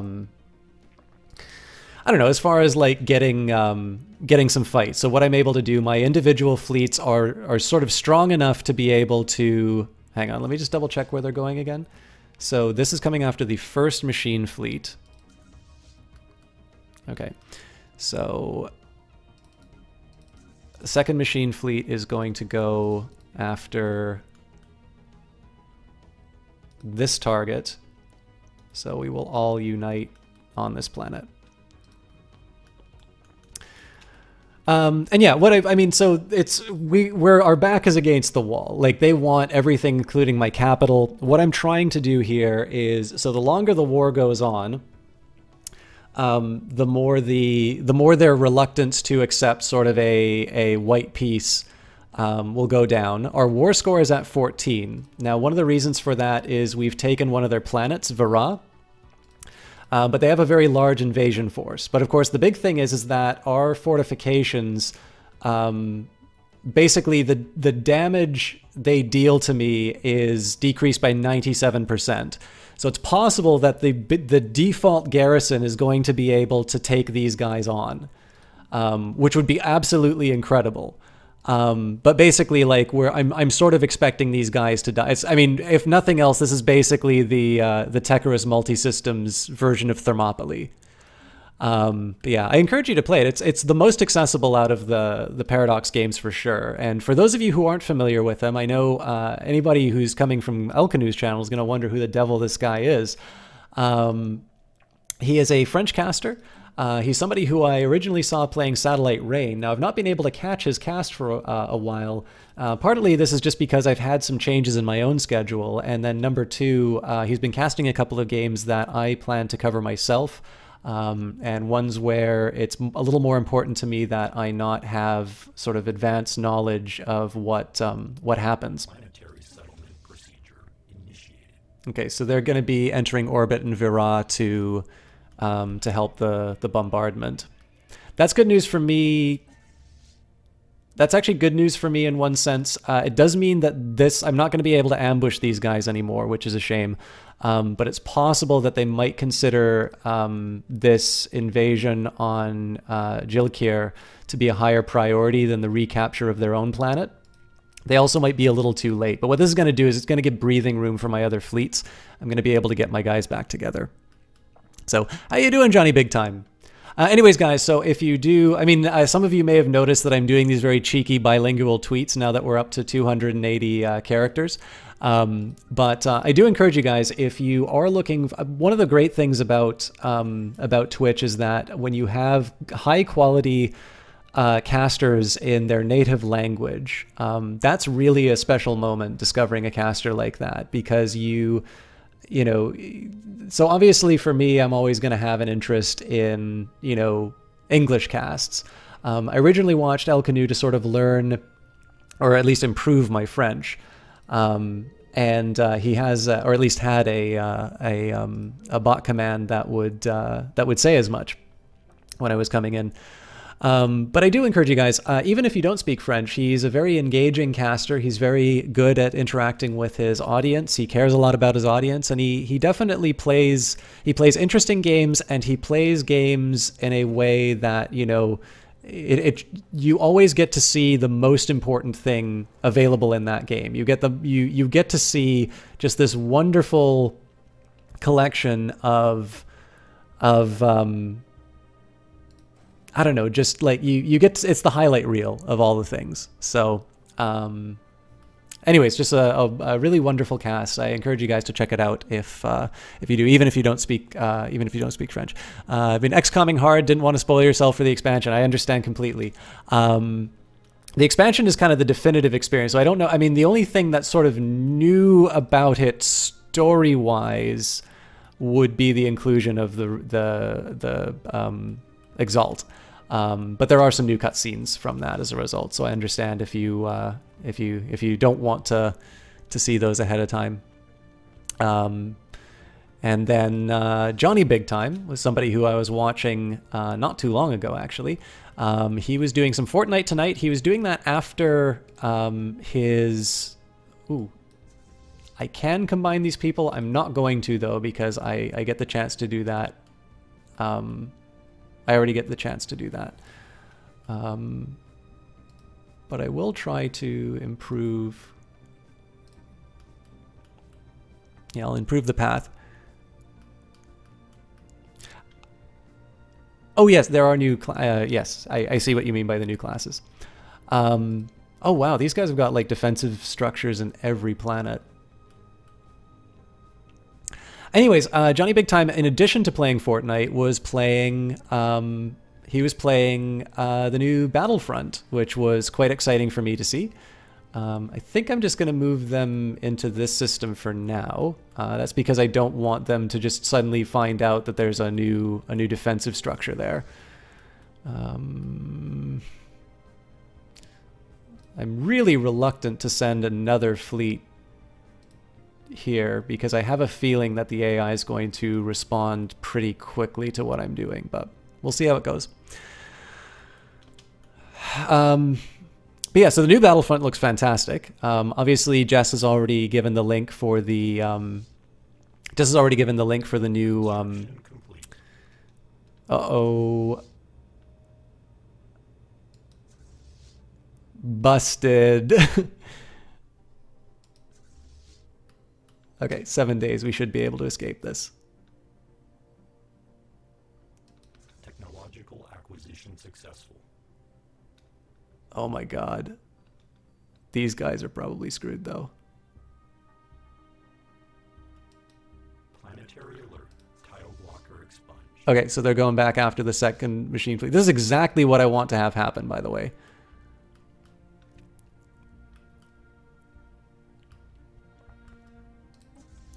So now what we're going to do is we are going to send our... Where's the first machine fleet going? So these guys are these guys are sort of out of the running at the moment. So what I'm going to do is I'm going to send them to one of my wormholes.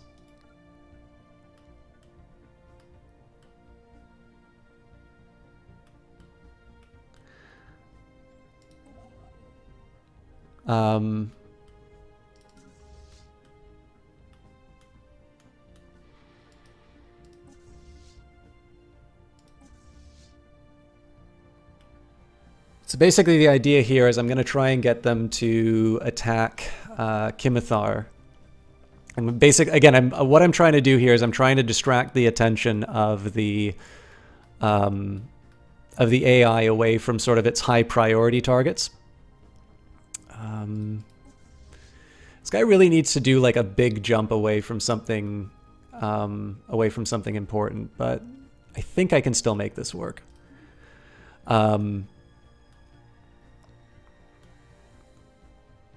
Yeah, I did get myself into a little bit of a corner here, but I think I'm going to be able to make this work. I'm actually a little curious. Okay, so I take the first machine fleet. They're going to take a while.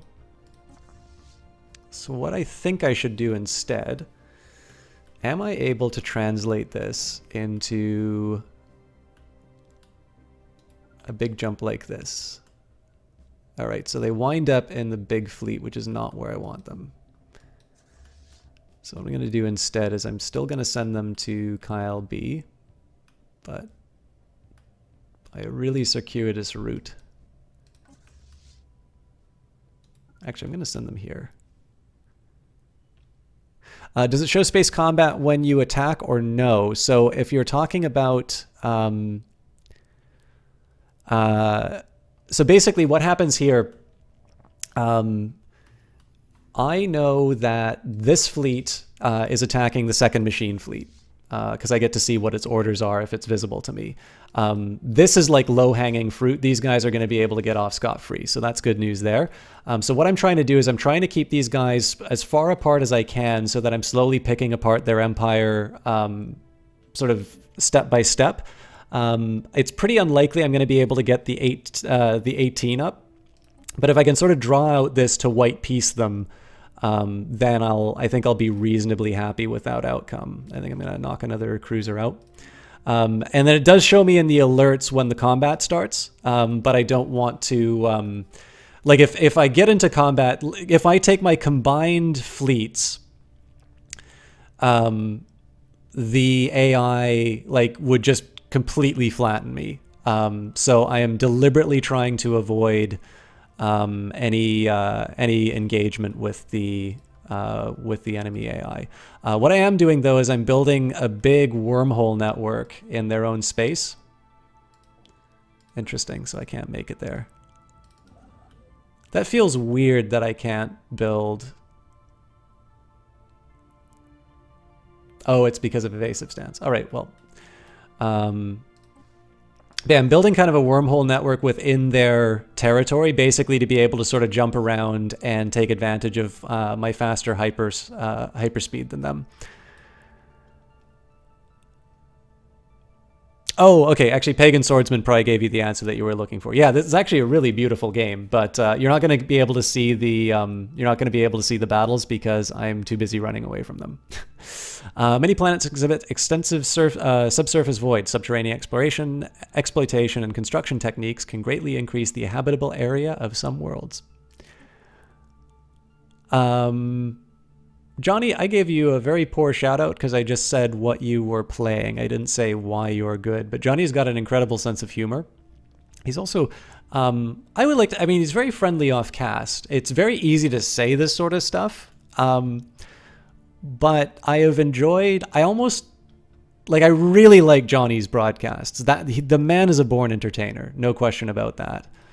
But I really do like how he is able to, he just seems to have a saying for everything. I might get hammered here. I think these guys are going to land right on top of my fleet. I hope they don't. Okay, one got out safe.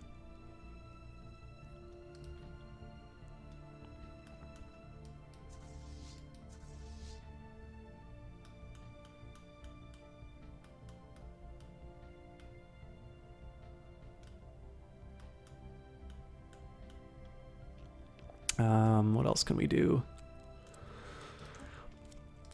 I never actually did notice how long it takes for the war score to change. If we can get another planet, that would be great. But I sort of put myself into a bit of a corner. Let's get these guys. Where was the first going?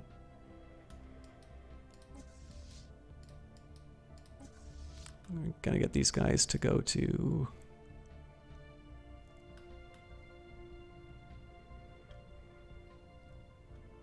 Actually, the first thing I'm gonna do is get them away from a hyperlane.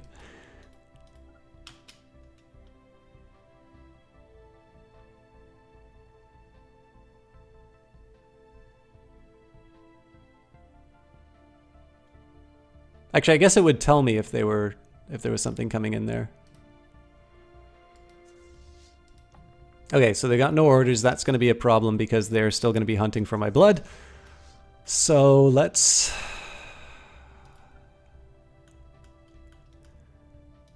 give them a tour of all the delights of the Techarus multisystem.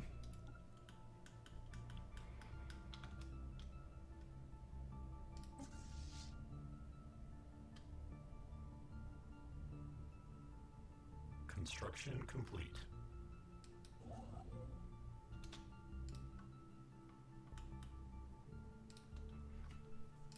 Okay.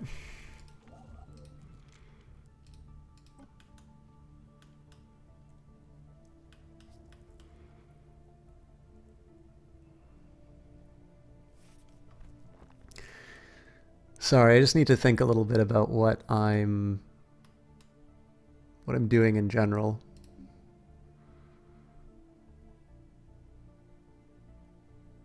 I'm going to be really interested to see whether or not this works. Because there's, like, it's just the default. It's just the default, right? Like, it's not like this should be an especially convincing army. Okay, all of this needs to... Okay, so move them there. They've updated their path. That's what I wanted. How are we spaceport-wise? So throw in a couple of upgrades for this one. Again, I still think it's doubtful that I'm ever going to be able to match their strength. One of the things I might also do is if I can get them to chase my fleet over Hell's Half Acre, I might be able to get them to... I might be able to get some upgrades in on my fleets. We'll see. We'll see if that's worth it. But I think what I need now is just a couple of rounds for clarity. System survey complete. 8th Machine Fleet, I'll also send to Slipsum. Like, what I should be doing in terms of getting these sort of upgrade fleet, or not upgrade, but like these reinforcement fleets, I should probably be moving them... I should probably be moving them to slightly more logical locations in anticipation of what the next move is going to be.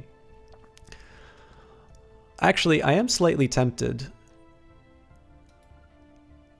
I'm going to move the transport fleet and see if we can reinforce our guys.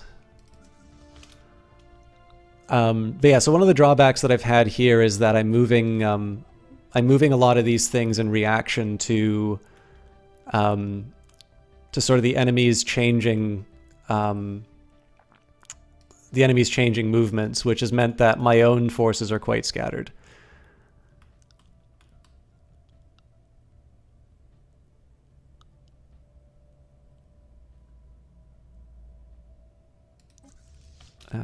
This was a mistake.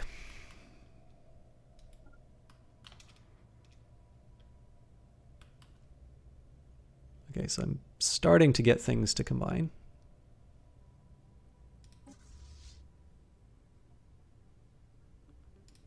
Again, if I get caught out, this is going to be very ugly for me in a bit. But System survey complete. okay. So they are currently pursuing the first. Right.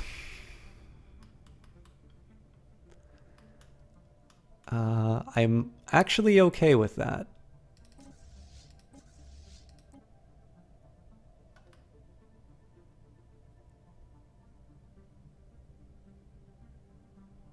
Have a good one, Mingo Duck.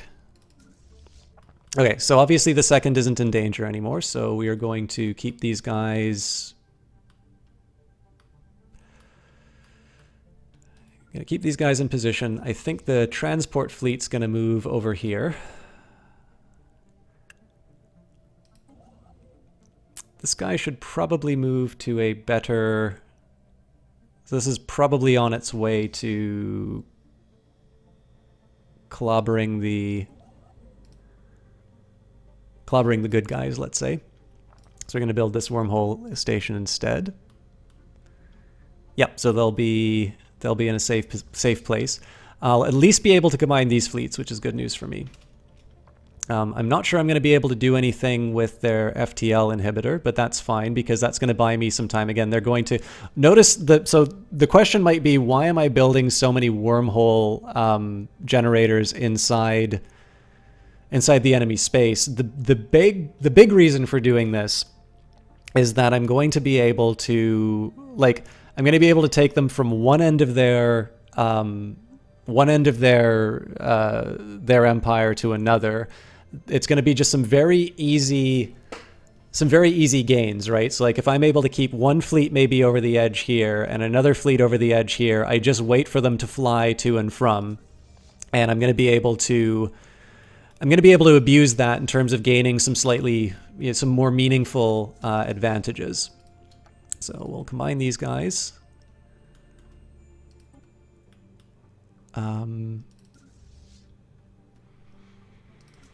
Where's the 6th, 7th, and the 4th going?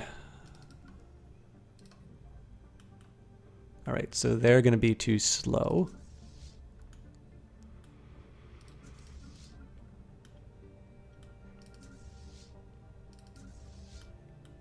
Okay, so we're going to reassign them to Zilbak's Maw.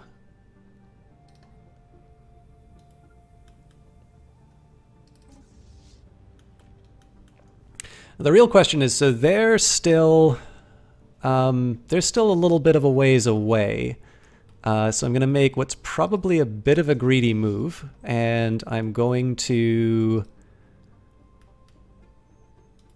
So I'm going to take this this FTL inhibitor. The main motivation behind this is so I can buy some time for this other fleet to get together and go after Khatib. Is it Khatib? Yeah, Khatib. Obviously, we also get some points for these fight. Actually, why do that when I can take a frontier outpost instead?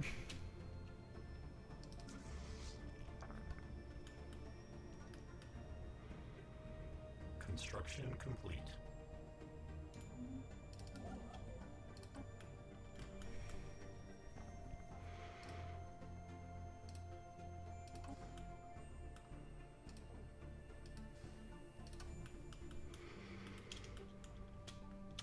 Construction complete.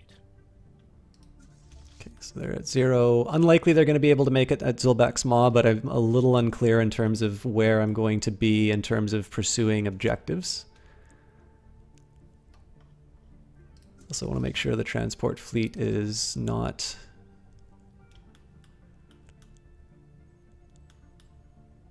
Ouch. All right, so don't have much hope for the construction ship, but... Alert. Construction unit offline. Okay, so they're still after the first machine fleet, which is on its way to gobble up a... See, the thing is, I had one too many construction ships anyway, so I'm not too sad about them going. All right, this was a little unexpected, but this is going to be just generally a weaker enemy for me to fight, so good news here. Again, they're still after the first machine fleet, so...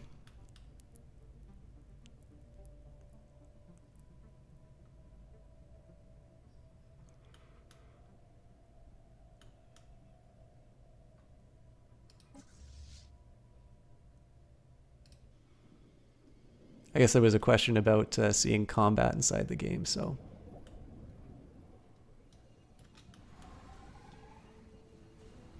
Construction complete.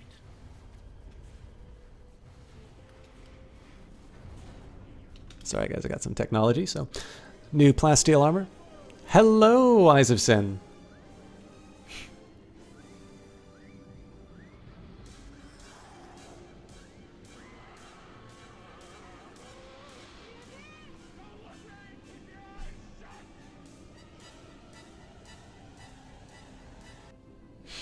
Thank you very much for your third month in a row subscribing. I am glad that you have deemed this little corner worthy of your attention long enough for additional support. I do, as promised. I did finally break down and produce a some kind of a reward for subbing. But excellent.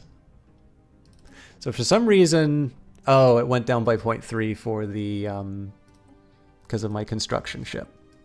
That seems a little unfair, to be completely honest. I feel like that's a slightly harsh. You know, if I were to take out their construction ship, I'm not entirely sure I would be getting 0.3 for that, but that's fine. I'll live with it. What are those swirls that are being fired? You haven't seen those yet. Let's take a quick look. I think they're disruptors. Oh, nope. Railguns, it looks like. Possibly. I let the AI design my ships, so... Nope, I'm pretty sure those are energy siphons. Oh, no, hang on. Energy siphons. That's different from disruptors. So yeah, I'm pretty sure those are the energy siphons. I will double check, but I'm 99% sure that's what they are. Okay, let's just double check where we're at. This is going to complicate things. So this is 4.6 in Slipsum. Okay, then. Do I feel lucky, Punk? No, I do not. But I have to go through Slipsum one way or the other, so I just got caught. Let's create a distraction.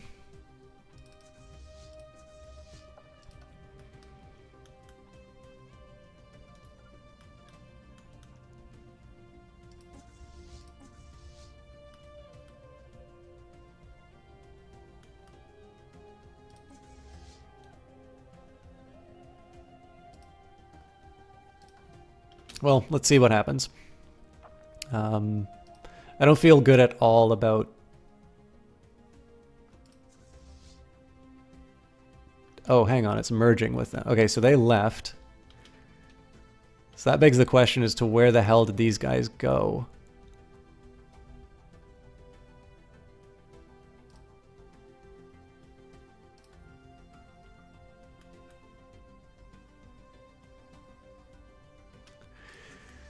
Okay. I've got a...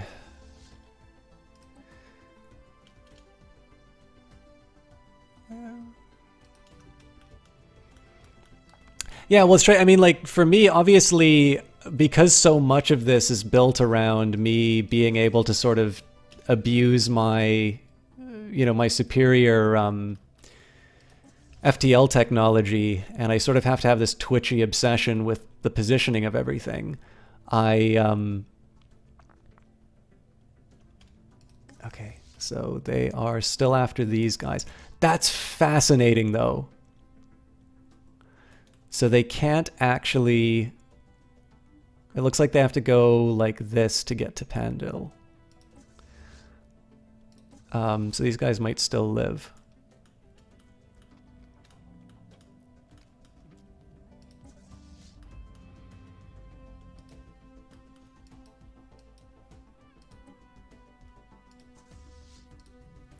Okay, so what we're going to do is we're going to give them some breathing room. We're going to go and try and take Jakir, or Jilkir. But yeah, so like in my case, I don't see the animation that often just because I'm really hoping that they don't beat the crap out of me.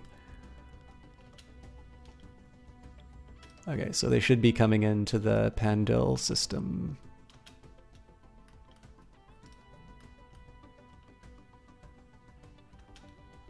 Now, if I was greedy, I would move. I would move against that, but I'm not greedy. So what we're gonna do is we're gonna run the hell away.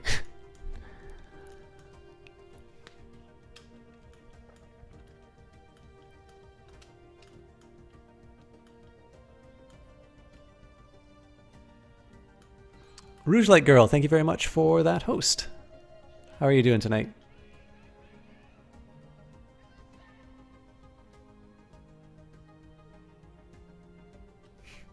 Isabson, how have you been tonight?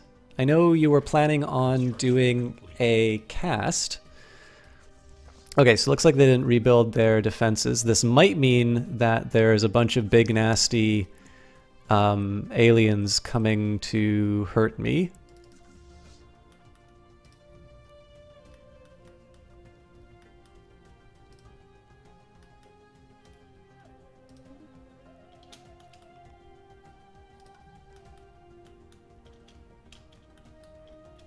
Ooh. Ah, but we get away with murder, actually. So it's going to take them 13 days. They're still after the first machine fleet. So we should be able to get out of here. I am interested, though, in knowing about what happens. It has been a while, Rouge Light Girl. I've had a little bit of a disruption in terms of my... Okay, so they're still going after the first. That's kind of interesting that they're doing that. So that might mean that I'm able to nab a second planet. My construction ship is idle at the moment, so I think I should probably start building some more... I think I should start building some more wormholes kind of at my border so I get a lot of options in terms of where I move around. But yeah, so I've had some inconsistencies in terms of my schedule just because, you know, life is busy. Everybody's busy. It's, you know, that's not unique to me. Yeah, I always do Stellaris on Mondays, so unless something actually happens, at which point, you know, I sort of need to batten down the hatches and get whatever I need to do done. It's been a while since you've been really active on Twitch. Fell down a critical role rabbit hole. Critical role rabbit. Oh, so like something at your job, you mean? The constant calculator. We picked up a signal. It originates from the titanic metal sphere we encountered earlier. Previously impervious to contact attempts, it now sends out a rhythmic pulse of radio waves pointed towards the black hole that it orbits. What it's doing is beyond any of our staff, but the signal may have created an opening into the sphere for our scientists to exploit. So we will do fascinating. What science ships do I have? Well, they're both kind of out of the way, but...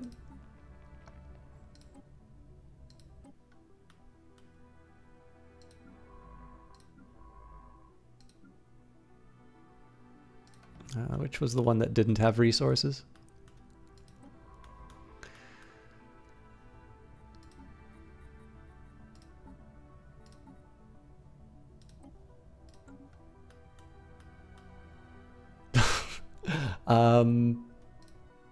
I completely forgot that was in enemy space. Well, why not? We're already living on borrowed time. Let's see what the hell is going on.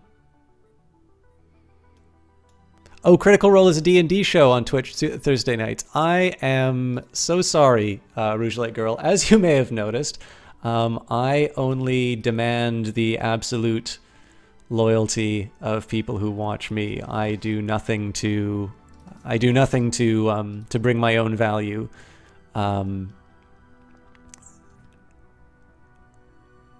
on.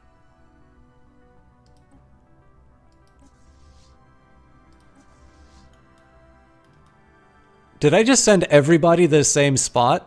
Oof.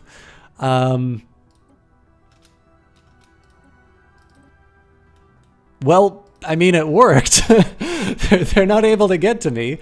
How the hell do I get my guys out of this, though?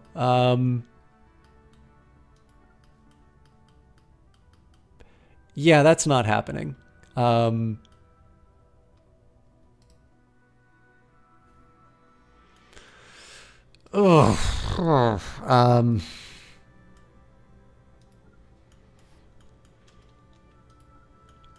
Okay, this is an interesting approach. I think I'm going to be able to get away with this. Not a problem at all, Whisperer. Thank you very much. I really appreciate you helping me out with this. So I'm a little tempted to try and take this out, especially because it seems like I'm going to be able to hurt a colony ship as well.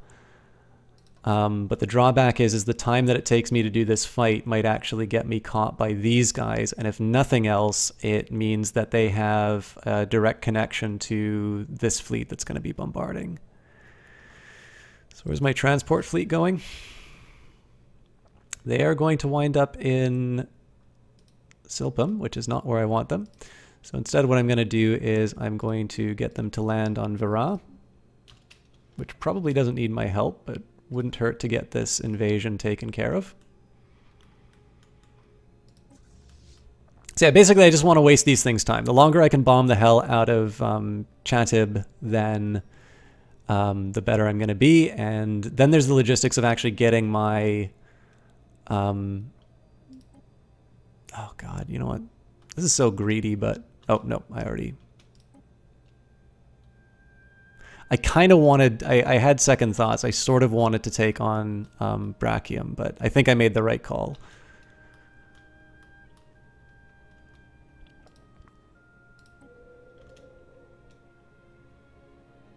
And this should be a pretty easy victory at this point, so... I don't know if we get any bonuses for winning a land battle. Okay, this probably is my wormhole. Yep. So I think I'm only going to dedicate one ship to sort of prosecuting this war. I think I've done enough in that regard. So let's start improving my... Let's start getting more of the things that I need to wage war. Also, we're going to get another cruiser. And on my shopping list, I want... Well, I like Unity, so let's build one there.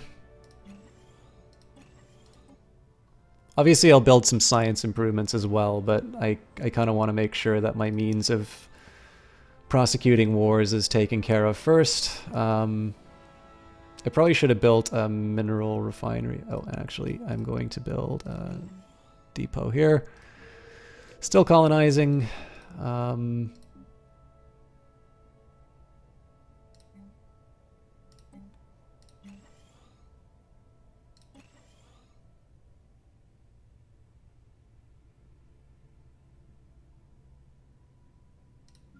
So basically what the thing that I always run into when playing Stellaris, especially in a case like this, it's easy to forget that you have an empire to run. The point of this is not to survive. The point of this is to expand your territory, to do all those things that you see in the 4X title.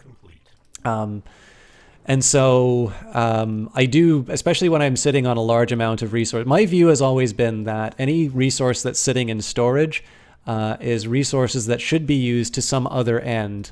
It's probably not. They're probably not bombarding like they should. Awesome. So looks like I don't get any points for the invasion, but I can live with that, I guess. Okay, so there's two things that I want to do. So I have a lot of leverage by owning this planet. Oh, but I can't construct sentries. That's fair. So what I think I'm gonna do here, yeah, this should be a safe passage. Now the worry I have, of course, is I don't know where the AI is right now.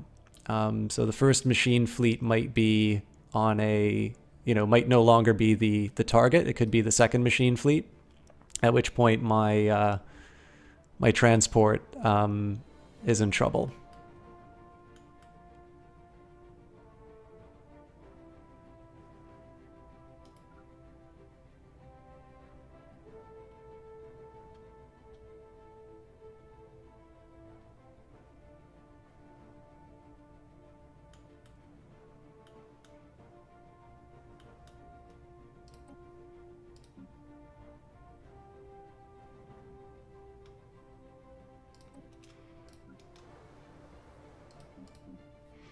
I think I'm also going to be a little bit more ambitious in terms of the construction of my fleets. I'm going to start going a bit higher in my naval capacity. I'm not going to go crazy, but bloody hell. That's going to cost a lot. So I think this is a sunk cost. Next thing I'm going to do is... So how many of these things do I have? 1, 2... I think it was 11. I should have thought a little more sensibly about how I was doing that. All right, well...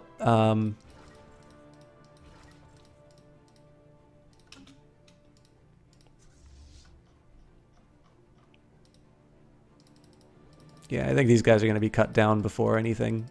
I should have gone for the safety.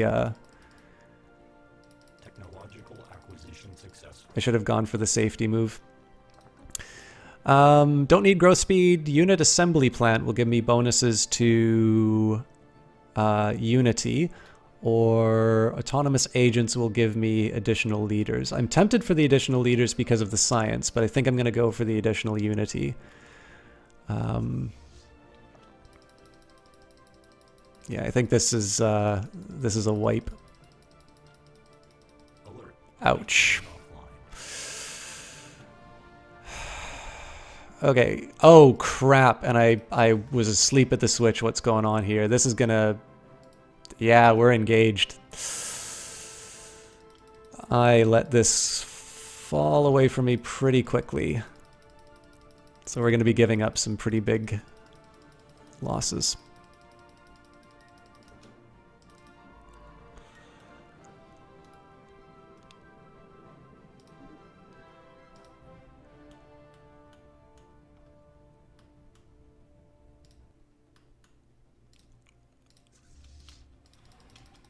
Construction complete.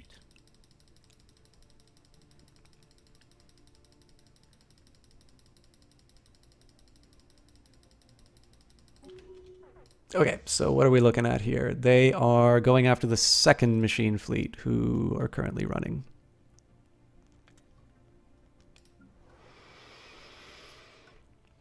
Okay, so in total we lost 3 cruisers, 18 destroyers, 10 corvettes.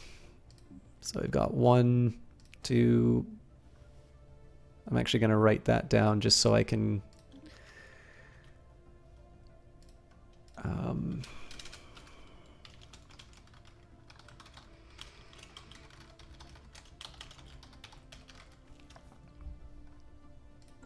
I mean, the good news is, of course, when I rebuild, I'm going to have more units to... I'm going to have upgraded units to take care of this. But unfortunately, it does mean that I'm going to be at a disadvantage relative to my enemies. First machine fleet, where are you? What are you doing? Nothing important, so let's get you to move in there. Build more wormholes. You kept meaning to ask what sorts of stars are represented in this game. You've seen white dwarfs, what look like pulsars, red giants from the look of it, little yellow flavors. That's an excellent question, actually. Let's just take a quick look here, because I feel like this is something that the wiki should be able to handle.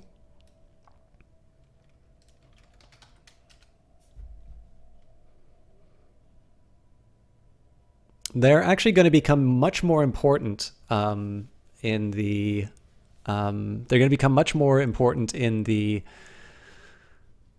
game because there's going to be terrain effect, like space terrain effects, basically. Whatever star you're in is going to affect things that happen to your fleet, which I think is a really cool idea. So,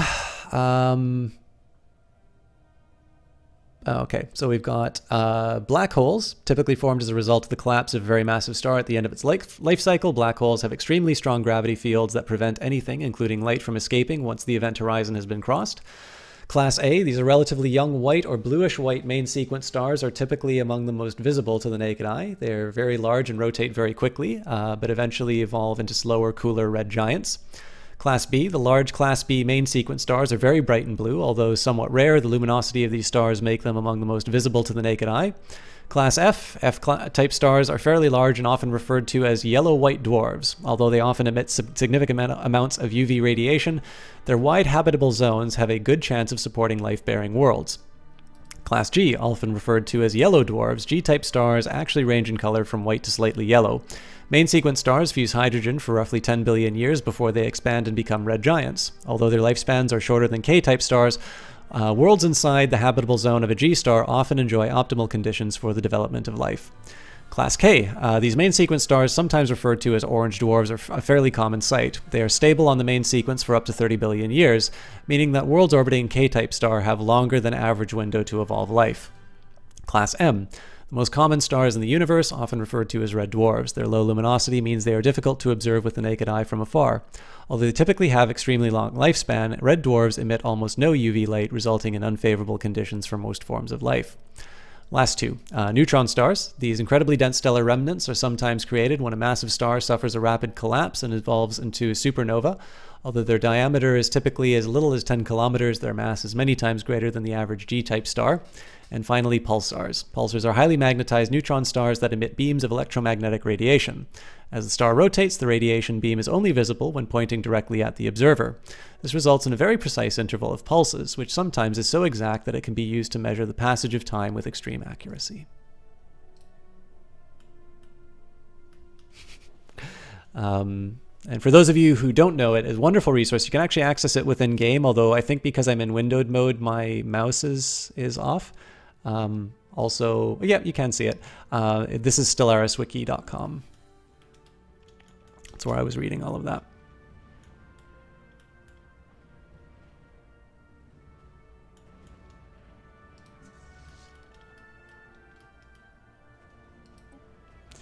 So it looks like that space battle knocked us back. So even though we've captured the planet, we took a pretty big hit in war score just by virtue of the fact that they won a space battle versus us.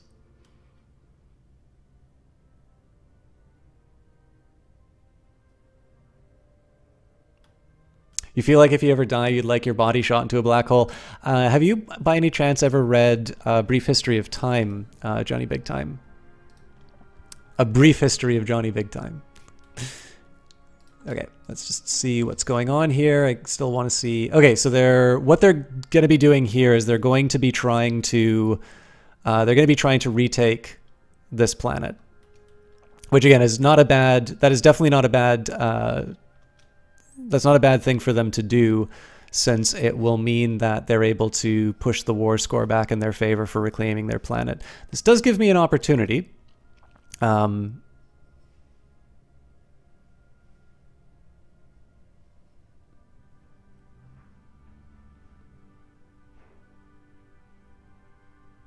So there's a wonderful description there in terms of what happens when if you were to cross the event horizon of a black hole.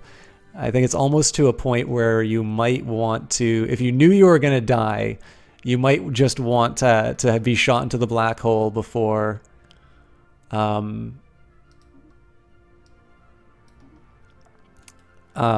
before you actually perish, so you could see all of time kind of move in front of you. I don't know, I think that'd be a pretty good way to go out, to be honest. Construction complete. Okay, continuing on with our upgrades, which is good. We'll build our last cruiser. So that should cover it, and now 18 destroyers.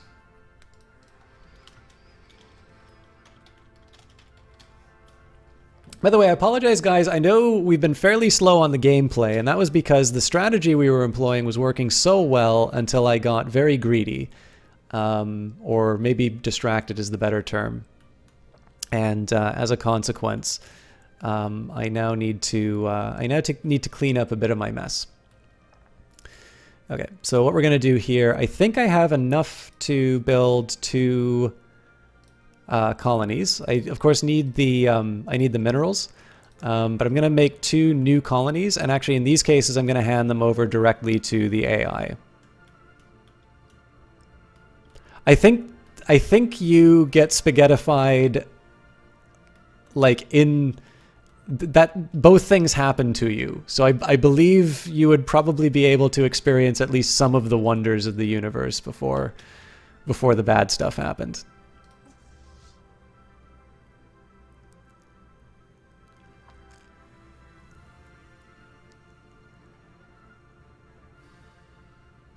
Also, Sin, I think I don't know if you might have been gone or I wasn't paying attention, but how are you feeling? I would love to be able to recommend your Cook Serve Delicious stream whenever you do it. But I don't want to commit you to a... Aha, okay, they're coming after the first machine fleet. Good to know. And we're basically on a collision course. So what I'm now going to do... I'm going to run away. I'm going to wait for the second fleet to come back. And we're going to rinse and repeat until I can rebuild. System survey complete.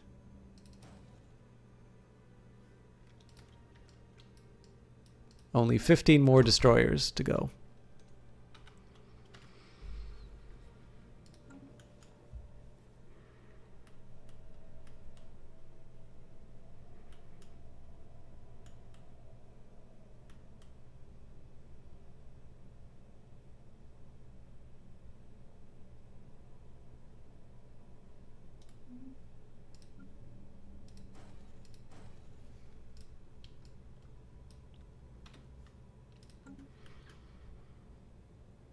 Are you talking to me? You talking to me? No, Johnny Big Time. I am talking to the Eyes of Sin, although I definitely like talking to you too.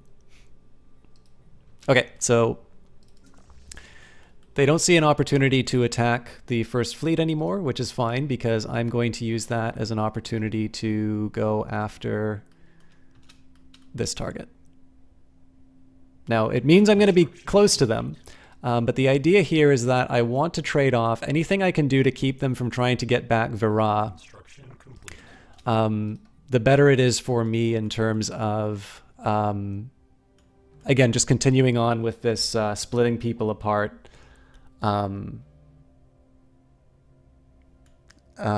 strategy. So,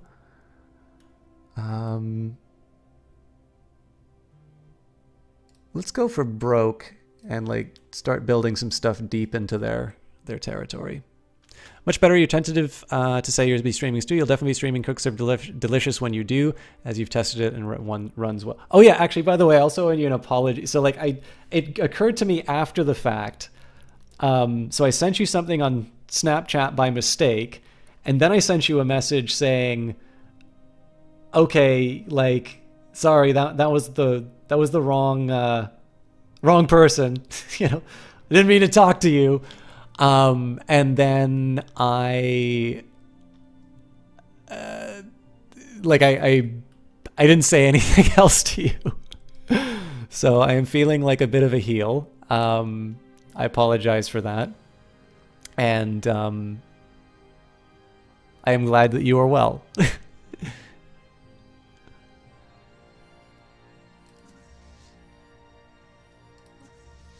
All right, so they're back to attacking the first fleet. Chalk accidentally sending dick pics again? Sadly, yes.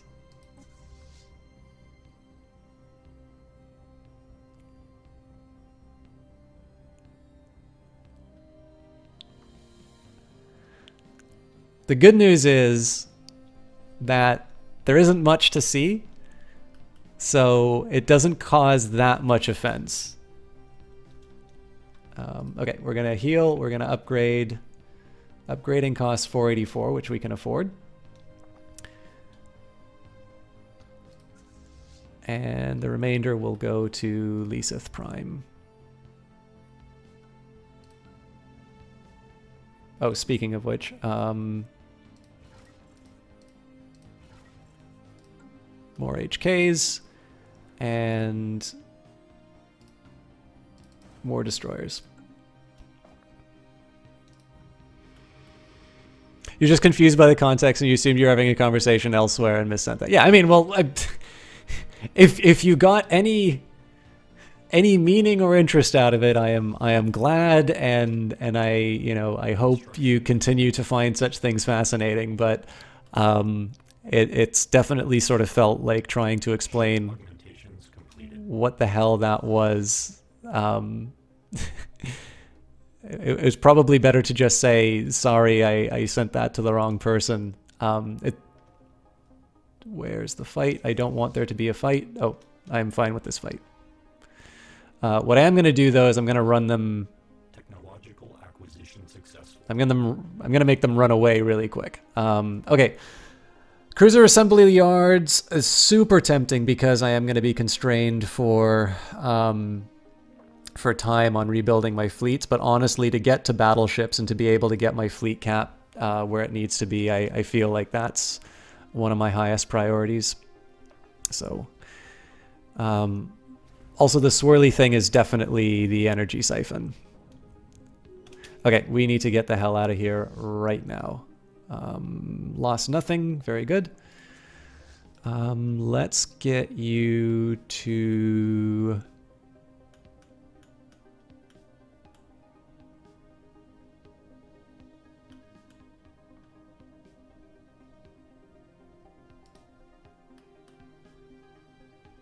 God, this is so tempting to actually just go straight to their capital.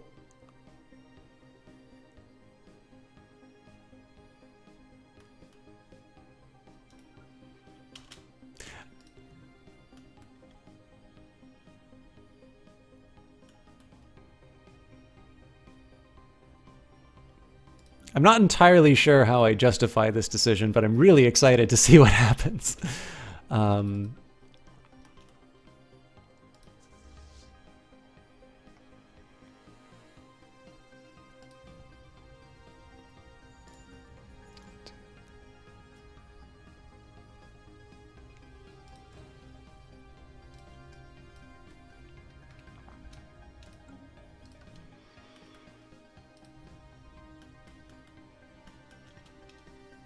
Construction complete.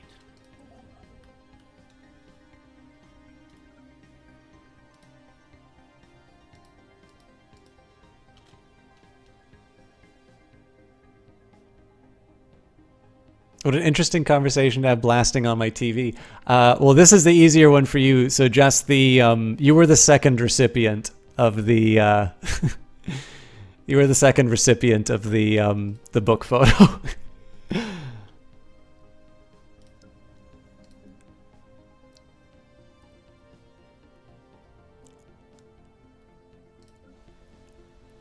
Sorry, the quote-unquote book photo, if you know what I mean.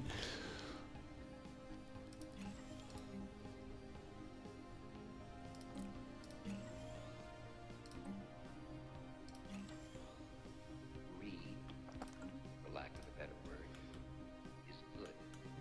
You almost got me with that $15 to... Thank you very much, Johnny Big Time. The purpose for having that default donation is Twitch has spent a lot of time and money trying to convince people that casts are only worth $5. I disagree with that. But I think the purpose... So obviously I'm not going to lowball people. Like, so if I put it down for $1, I think what's probably going to happen is a bunch of people are going to donate $1. So what I did was I did something that I thought was deliberately outside of people's comfort zone to basically make them go, it's like, okay, you know, $15, who the hell do you think you are?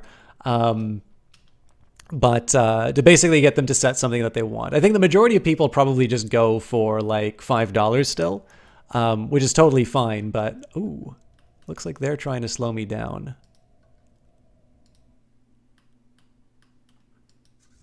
I think I want this fight. I definitely need to get the hell out of this system, though.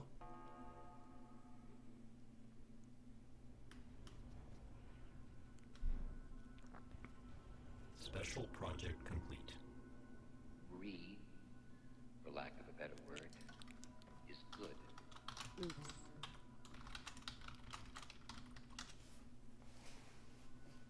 We'll talk later, Jess. Okay, so for those of you who are wondering, Jesse Quill, top cheer, top donor, twice over. The first and second spots for Um, Je- so Jesse Quill, Jesse Quill recently said to me, it's like, okay, but just don't, I may not be able to help so much with the cast after something, which was totally fine because she did something incredibly sweet, which I was very grateful for. And I'm going to keep to myself if you guys don't mind. But she just did like something just really nice and made me feel very good and just overall like, what a swell gal kind of a thing. And literally a day after saying that, she comes in and ones up Johnny big time. So thank you guys. Actually, here's something, Jess. You and I talked a little bit about where this money is going to be going. Do you think now is a good time to let people know what's going to be happening with it? Or do you want that to be some private information that you've bought? And maybe what I'll do is I'll say one of the things to Johnny big time in private for the... I noticed you're very impulsive. Maybe because Johnny dropped something in, I can maybe let him know one of the things that we talked about, just as a way to keep it fair. The metallic orb has opened up. Our hacking team has been able to use the outgoing signal as a gateway into one of the auxiliary CPUs of the sphere. We are receiving some data from it and can tell that it's been scanning the black hole Gargantua for a very long time. It is old. Very old. This constant calculator now lies within our grasp of understanding. If we push harder, we might find out what it is doing here and who built it. What marvels might it contain? We must absorb the knowledge of this entity. Okay, so we've got a free science ship, and we should have another project.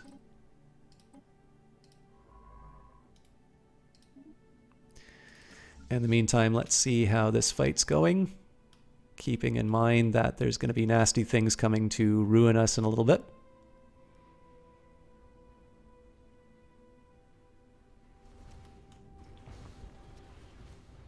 Okay, so we did lose some ships, but...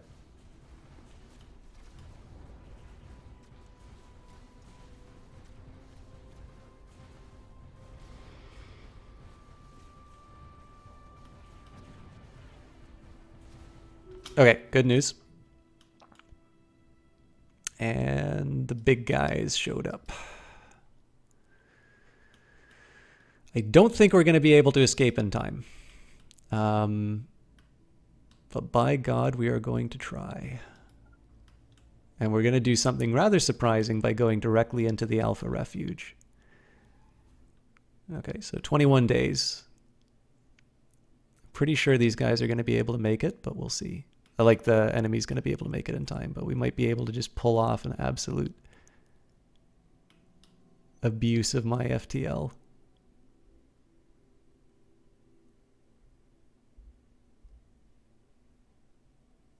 Fascinating. Okay, that's actually really good information for me. So what this means is from now on, whenever there is a fleet that's potentially in trouble, I'm going to take that and I'm going to put them in, I'm going to put them into the position furthest away from the closest hyperlane, or where I expect the closest hyperlane is. And what that should translate into is my ability to basically get away scot-free before the enemy shows up.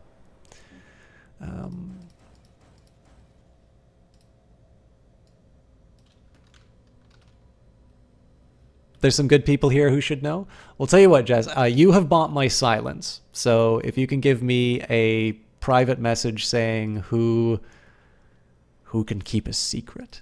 No. Who can... Ship augmentations completed.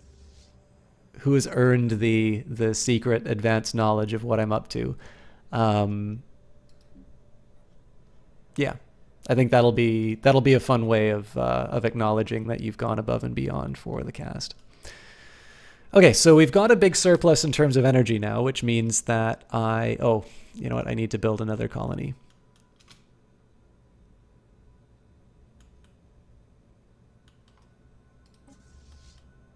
Construction complete.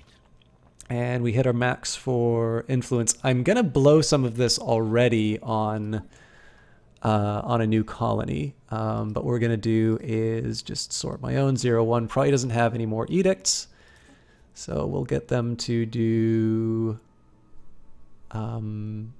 production targets for additional minerals. And back to Marfac. Marfac I can only be building things on now, which is fair enough. Lisath, we can do some upgrades, but that's all energy. Cyber Prime, we're already building our people.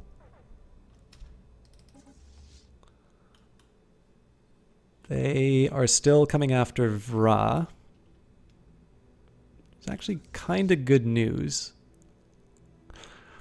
Man, I really want these guys to wind up. If I can do anything to get the Alpha Refuge on my side, that would be amazing. Okay,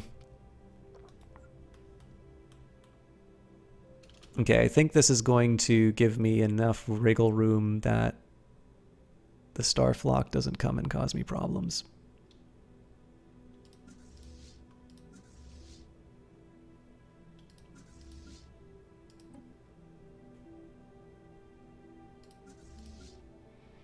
And I've more or less repaired what I lost. So what we're going to do here, again, I've got an empire that I need to take care of. So here we're going to colonize, I don't even remember what was close by. Lesp.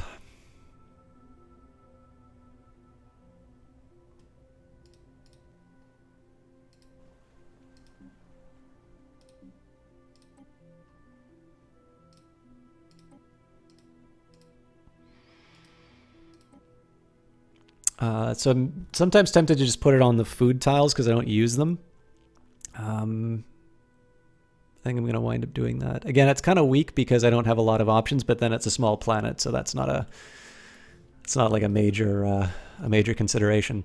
Okay, my construction ship is idle because I've already got it building all these wonderful mining tools. I think I'm just going to keep plowing away. Oh, actually, first thing I'm going to do is build an observation post. And then I'm going to keep plowing away at just building more mining tools and whatnot. And we should be able to get at least one more destroyer. So we're now up to 13 to replace the ones that we lost, then 10 more so 5 more destroyers, 10 more corvettes, and we are back to where we used to be, and with brand new ships, no less. So these guys, I think, would actually be kind of ready for prime time already. But I sort of want to hold back. I'm actually going to move them to 0 just for convenience. Okay,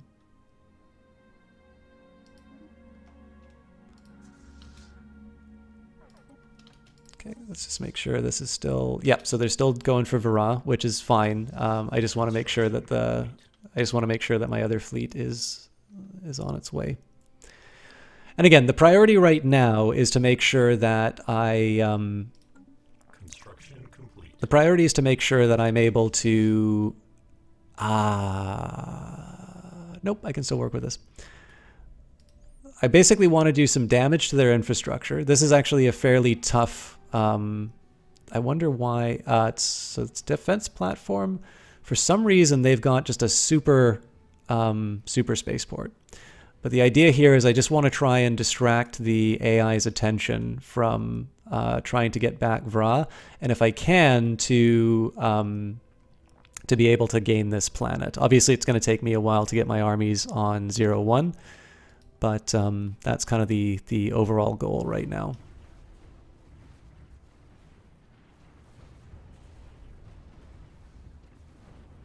System survey complete.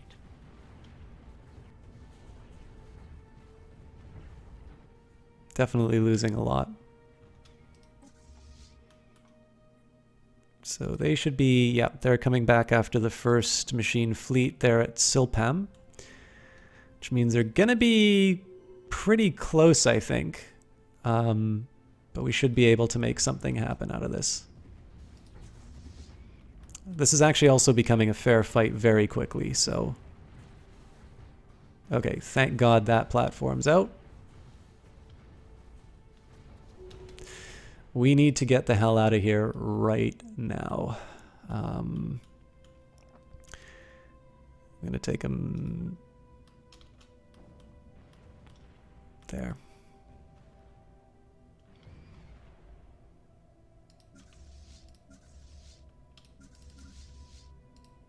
Construction complete.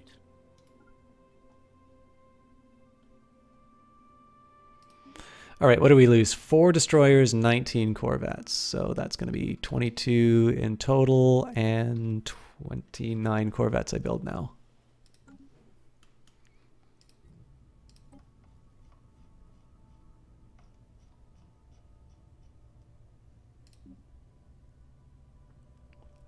Yeah, so the thing that really sucks about this now is that I actually need to get another planet in order to be able to... So like the relative navy strength is something that's really hurting this. I've almost nullified the length of the war as a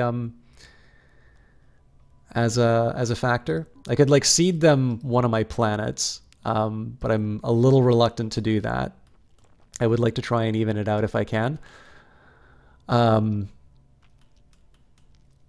But I am sort of on my back right now. I might need to consider sort of like an inexpensive option for bringing this to a close. I think I'm good for my... Well, hang on. I'm gonna start building things a little deeper in their empire just so I can again, once I have 2 operational fleets, this will be a little easier for me, but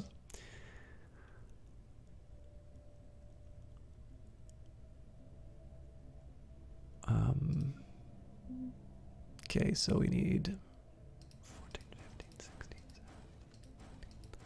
20. Okay, so I've got 22 more destroyers and then 29 corvettes.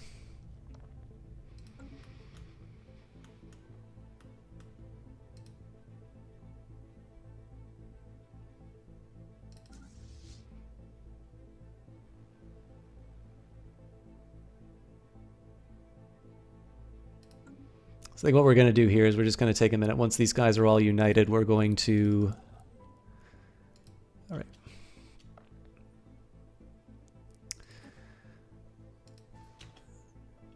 Once these guys are united, we're going to set them up.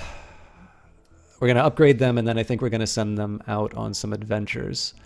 I think once I get them around the 5K level, I can put them in... Executing evasion protocols. All right, what happened here? Ah, god damn it. That's a timed one too, so... Can't be helped. It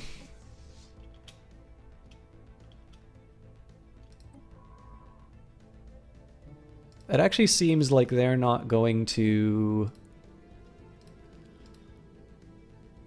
Let's avoid that stance. Let's actually...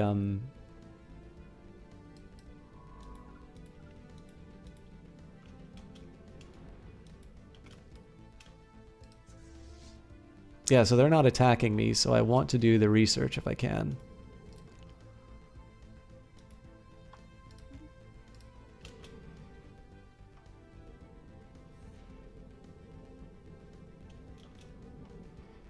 It's a little surprising they didn't take the opportunity, but I'll not question it.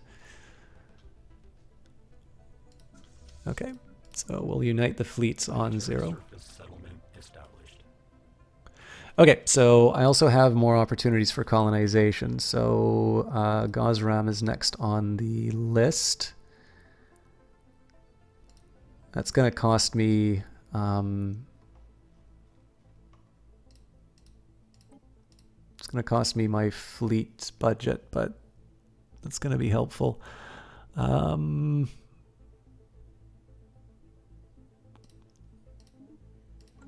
think I'm okay with that. We'll knock out another destroyer. We got 21. All right, let's think. So fleet's at 0. Why can't they merge? Okay, one of them's still upgrading. Waiting for the spaceport for... Ah, that's the problem with doing everything at 0.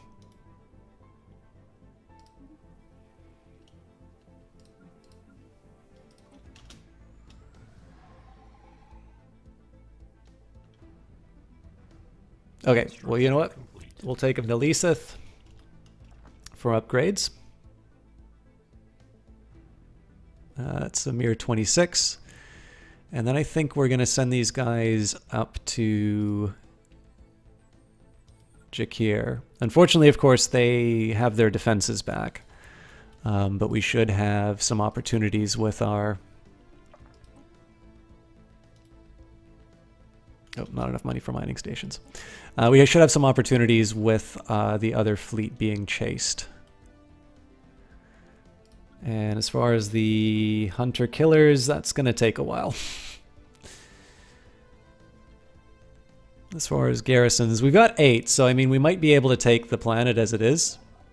But I don't want to be too... Planetary settlement procedure initiated. All right. Where are they? What are they doing? Okay, so they're merging.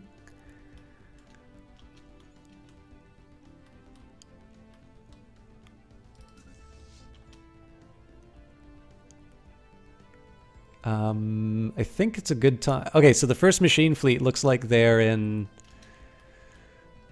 So it looks like they got away. They're still heading over to Vara, which is okay.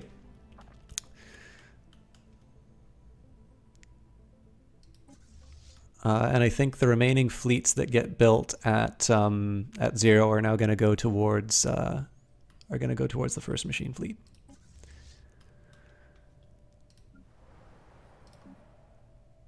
System survey complete. Okay, so we've got our destroyers back on track, and we've now got 3 out of 29 corvettes. One of the major reasons for doing this, incidentally, is just to close. So again, if I can't get the planet back, if I can change the relative navy strengths, that's also going to be an improvement.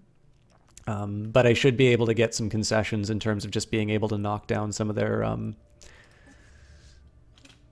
planets. Another important thing that's worth mentioning, right? We've not lost a lot of our infrastructure for a war like this. Which is a little like, obviously we're fighting a superior force. Automatic alert. Military confrontation detected. Okay. That's not me, so I'm happy.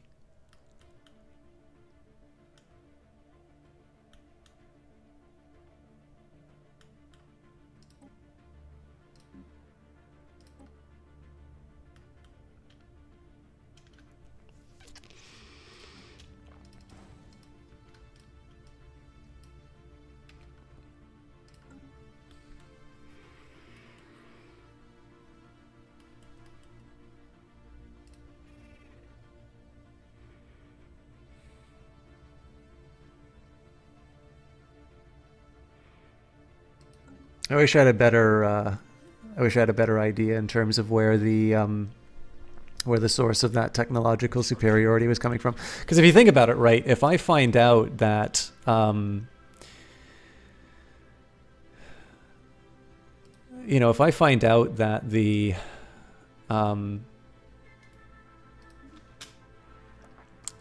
if I find out that the technological advancement has nothing to do with weapons and everything to do with... So what are they looking at? Yeah, like these are level 2...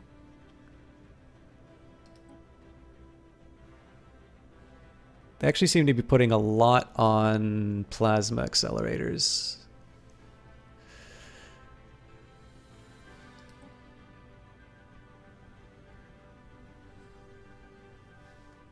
But their destroyers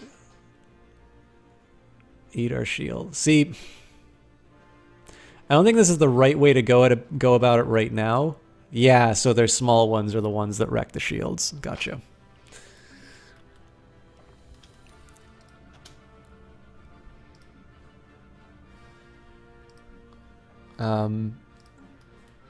But yeah, I'd be interested in knowing what technology... Like, it seems like the technology that they have is not... it's not really enough to account for that difference in... It's not enough to account for that difference in terms of the fleet power. Where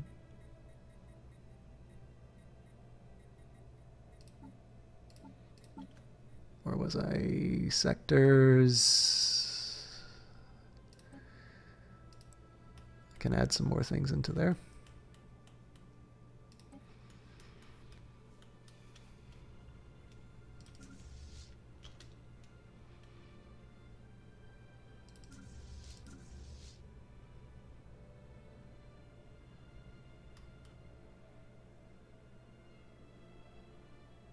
Ship augmentations completed. Okay, so we're good. We've got good news there. Through hard work and experience, Governor Inax in Ilverta has developed new skills with the rigid programming trait. Sorry, I'm not talking as much, guys. I'm just trying to think a little bit about what the next step is. Okay, so they've stood still. The Honored Star Flock. All right. I don't have too much to worry about there yet, but it looks like they're getting clever. And more corvettes.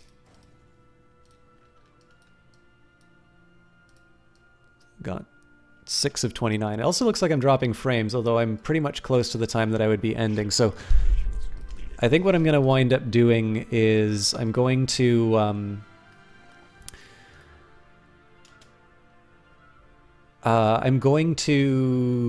give it a bit of an.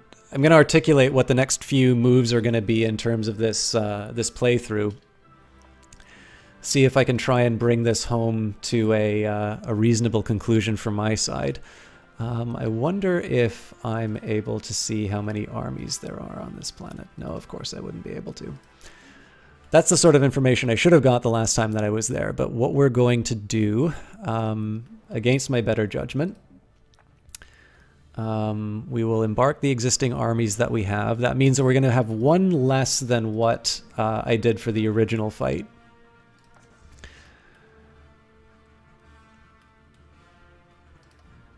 And we're going to take the really indirect route that I had sort of planned before. And we'll wait for the good guys to show up. Okay, so looks like they are... Oh, crap. I think they're... Yeah, they're coming after the second machine fleet.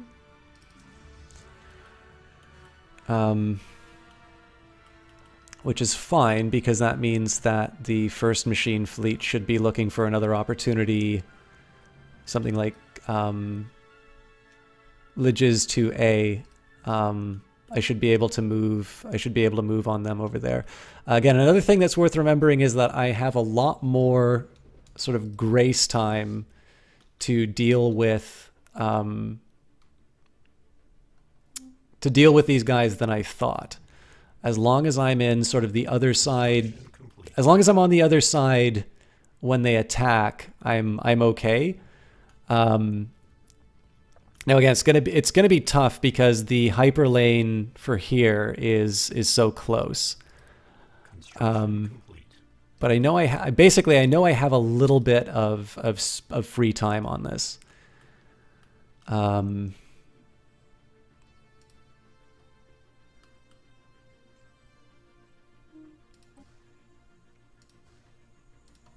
Again, what I might even wind up doing is for the first machine fleet, once I give them a little more, strength, I might even send them off to, so like this is a good candidate, maybe Ginham or something like that. Basically to be able to just go in, take a planet, and force them to sort of decide between two unpalatable strategic options. Okay, so where are they? Still going after the second fleet. We're making pretty good time, though.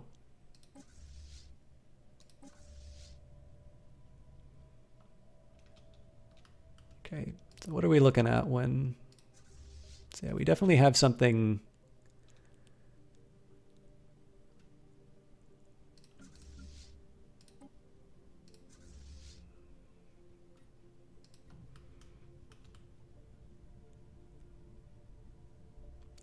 think I said I had 2 months.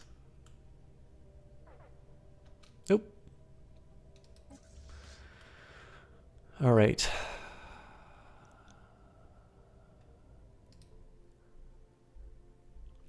I'm going to anticipate how they're going to move. And I'm going to put them... There's only one possible place they could be moving towards, and that's Vira. Planetary settlement procedure initiated. This is 1.5K. That's going to Vega to combine. Okay, so we know they're there. I'm going to say if we're here... Static alert. Military confrontation detected. I need them to attack these guys. The Tundra Zone Eradicators are going to be a problem for me later on too, but...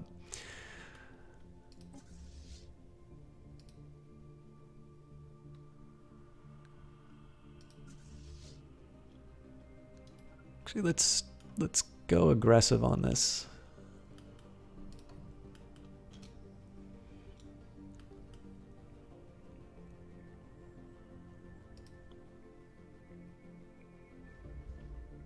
So for some, I thought this was 5. Oh, you know what? It's the reason it's weaker is because it's no longer in home territory. Okay, so they're still attacking the second machine fleet. They're at Gargantua. Yeah, so if we stay, I think if we're here in if we're still there in April, I get what I deserve when they kill me.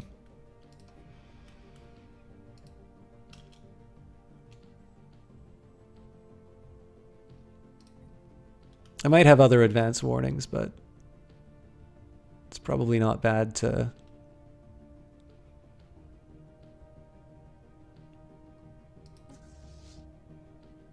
Ooh.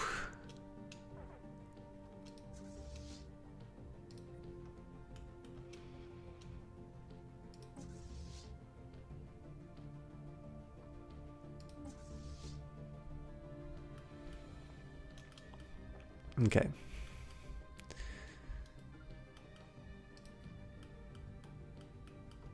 Actually, we're not quite ready. I'm gonna like make it exactly April.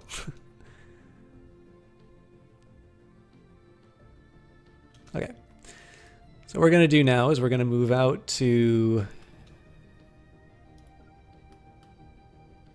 these hyperlanes.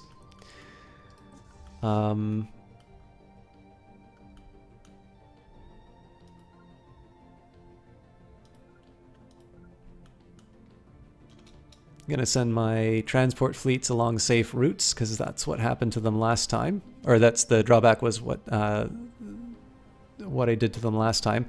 And we're going to load up on corvettes. 1, 2, 3, 4, 5, 6, 7, 8, 9, 10, 11, 12, 13, 14, 15. Okay. So I've now got 21. I only have 8 more corvettes, then I'm back to what I was. And then we'll consider other upgrades that I want to do.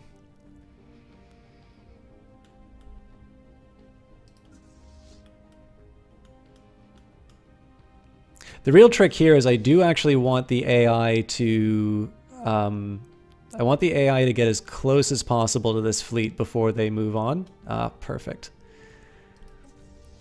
So yeah, they're going to be coming after the second machine fleet. The reason I want them to do that is I want as much quality time as possible with the transport fleets. It's actually possible that they're already on their way to Bazanak, which is not great, but...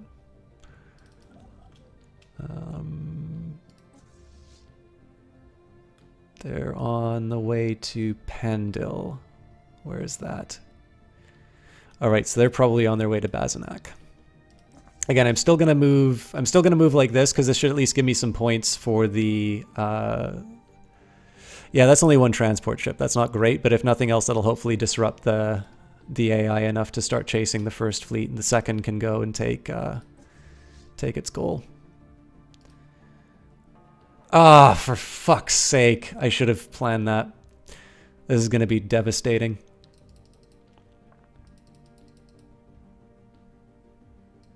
You know what? I'm going to call that here. We'll deal with the consequences of this next time. So, basically, the rest of the plan, I really blew that. So what we're going to do is we're going to neutralize the length of the war by lasting a little bit longer. As long as I can recover from the battlefield losses that I'm going to suffer,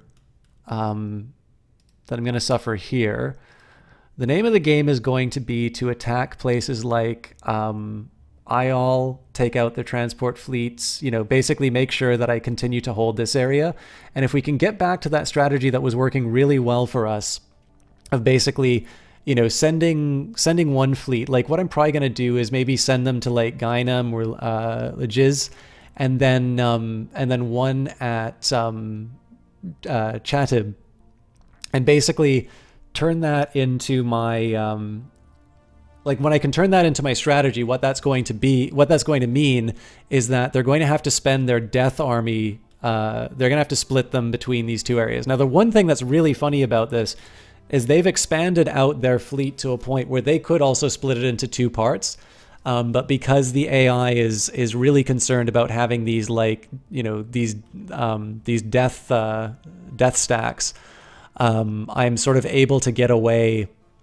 I'm able to get away with splitting them up like this. So it's not looking great. That's the second time I've screwed that up. So I'm really going to be suffering the consequences for these decisions. But we do have a couple of get out of jail free cards in the sense that we're going to be doing some damage to their space stations and their transports. We're probably going to be able to hang on to Bazanak for a while, and then following that, we're going to be continuing the strategy of just ferrying some troops in between some systems and trying to claim as many as we can get. There was a side of me that would say that if I could sort of perfect this guerrilla attempt for the better part of the stream, what I would do is I might even try to get some concessions from them. So I don't think I'd be able to do a humiliate, but you know, I've got like a level 14. A level 14 planet or something like that, just be able to nibble something off of their borders for my trouble. Actually that's a good question. Well, I mean, the war score already indicates like what it's worth. But yeah, just being able to do something like, you know, nibble a little something off of their empire for my trouble is definitely that's something that I'd be pretty happy about. Anyways, thank you everybody for watching. I'm sorry there wasn't as much progress, but that is sort of the nature of the beast when it comes to our our strategy with Stellaris. This is the second one that I have done saying I was going to be second one where I said I was going to be potentially losing the game, and I wound up staying through it. So I guess next week, part 3, the last stand of the Techarus. And the biggest thing here is I can survive. I could end this war right now by giving them one planet, the most worthless planet of Gotara. I could save this fleet and finish it. But of course the catch here is that gives up Gotara and all of this area here. Yeah, I don't know. I think some of my problems have just stemmed from the fact that I've not been thinking straight. I've kind of been trying to employ this for 3 hours, and I'm not behaving in the way that I probably should. So losing the transport fleet was sort of the first problem I ran into.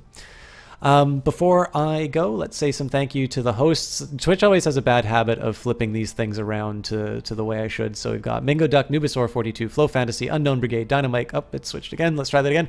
Custom Games, Inferno Fowler, Lady Dow, Mingo Duck, Cringy Cat, Docs Gaming, Jesse Quill, Rouge Light Girl, Yorkshire Bastard, Unknown Brigade, Dynamite TV, Starbright Knight, El Canoe, Ulster Fighter, Katie Cakes, Nubisaur42, Vanguard Master, Flow Fantasy, Johnny Big Time, and the Miss Ariella. That's what I see on the screen. Sorry for those. I feel like there's others who had hosted me. But anyways, guys, thank you very much for the hosts, the follows, all of the attention. I will be in streaming probably on Wednesday, more XCOM. And I will see you all then. Friday, probably some more XCOM. And then Monday, we'll do some more Stellaris until you guys tell me that you don't want me to do that anymore. Who is online tonight? Kilgore is doing Elder Scrolls 2. I think it's a really good looking game. So I think what we'll do is, thank you very much, Listalia.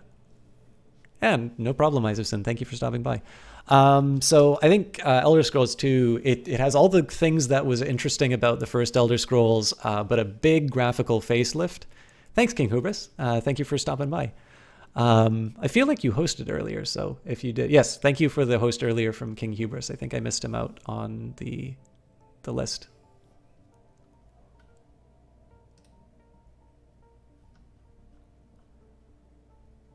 I have a feeling this shuffling may not be telling me everybody. Okay, the 21 people who are hosting. Thank you very much for your hosts. Let me know if I missed anyone, and I will make amends on Wednesday. Anyways, I'd love it if you guys would come along with me for a GOG raid. I don't know what is it just /raid? You know what? We're just gonna do a. Oh, thank you, Jess. All right, we're gonna raid GOGCom. I think there's like a countdown on this, so I'm just gonna keep waiting along. Please, everybody, join the raid. You can say we're tired of system talk, heard this place was better. That's the real way we do these raids. You were also good to me when Jess hosted me.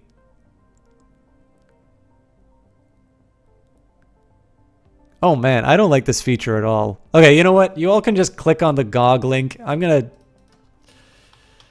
just gonna host in GOGCom. Get over there. See you guys later.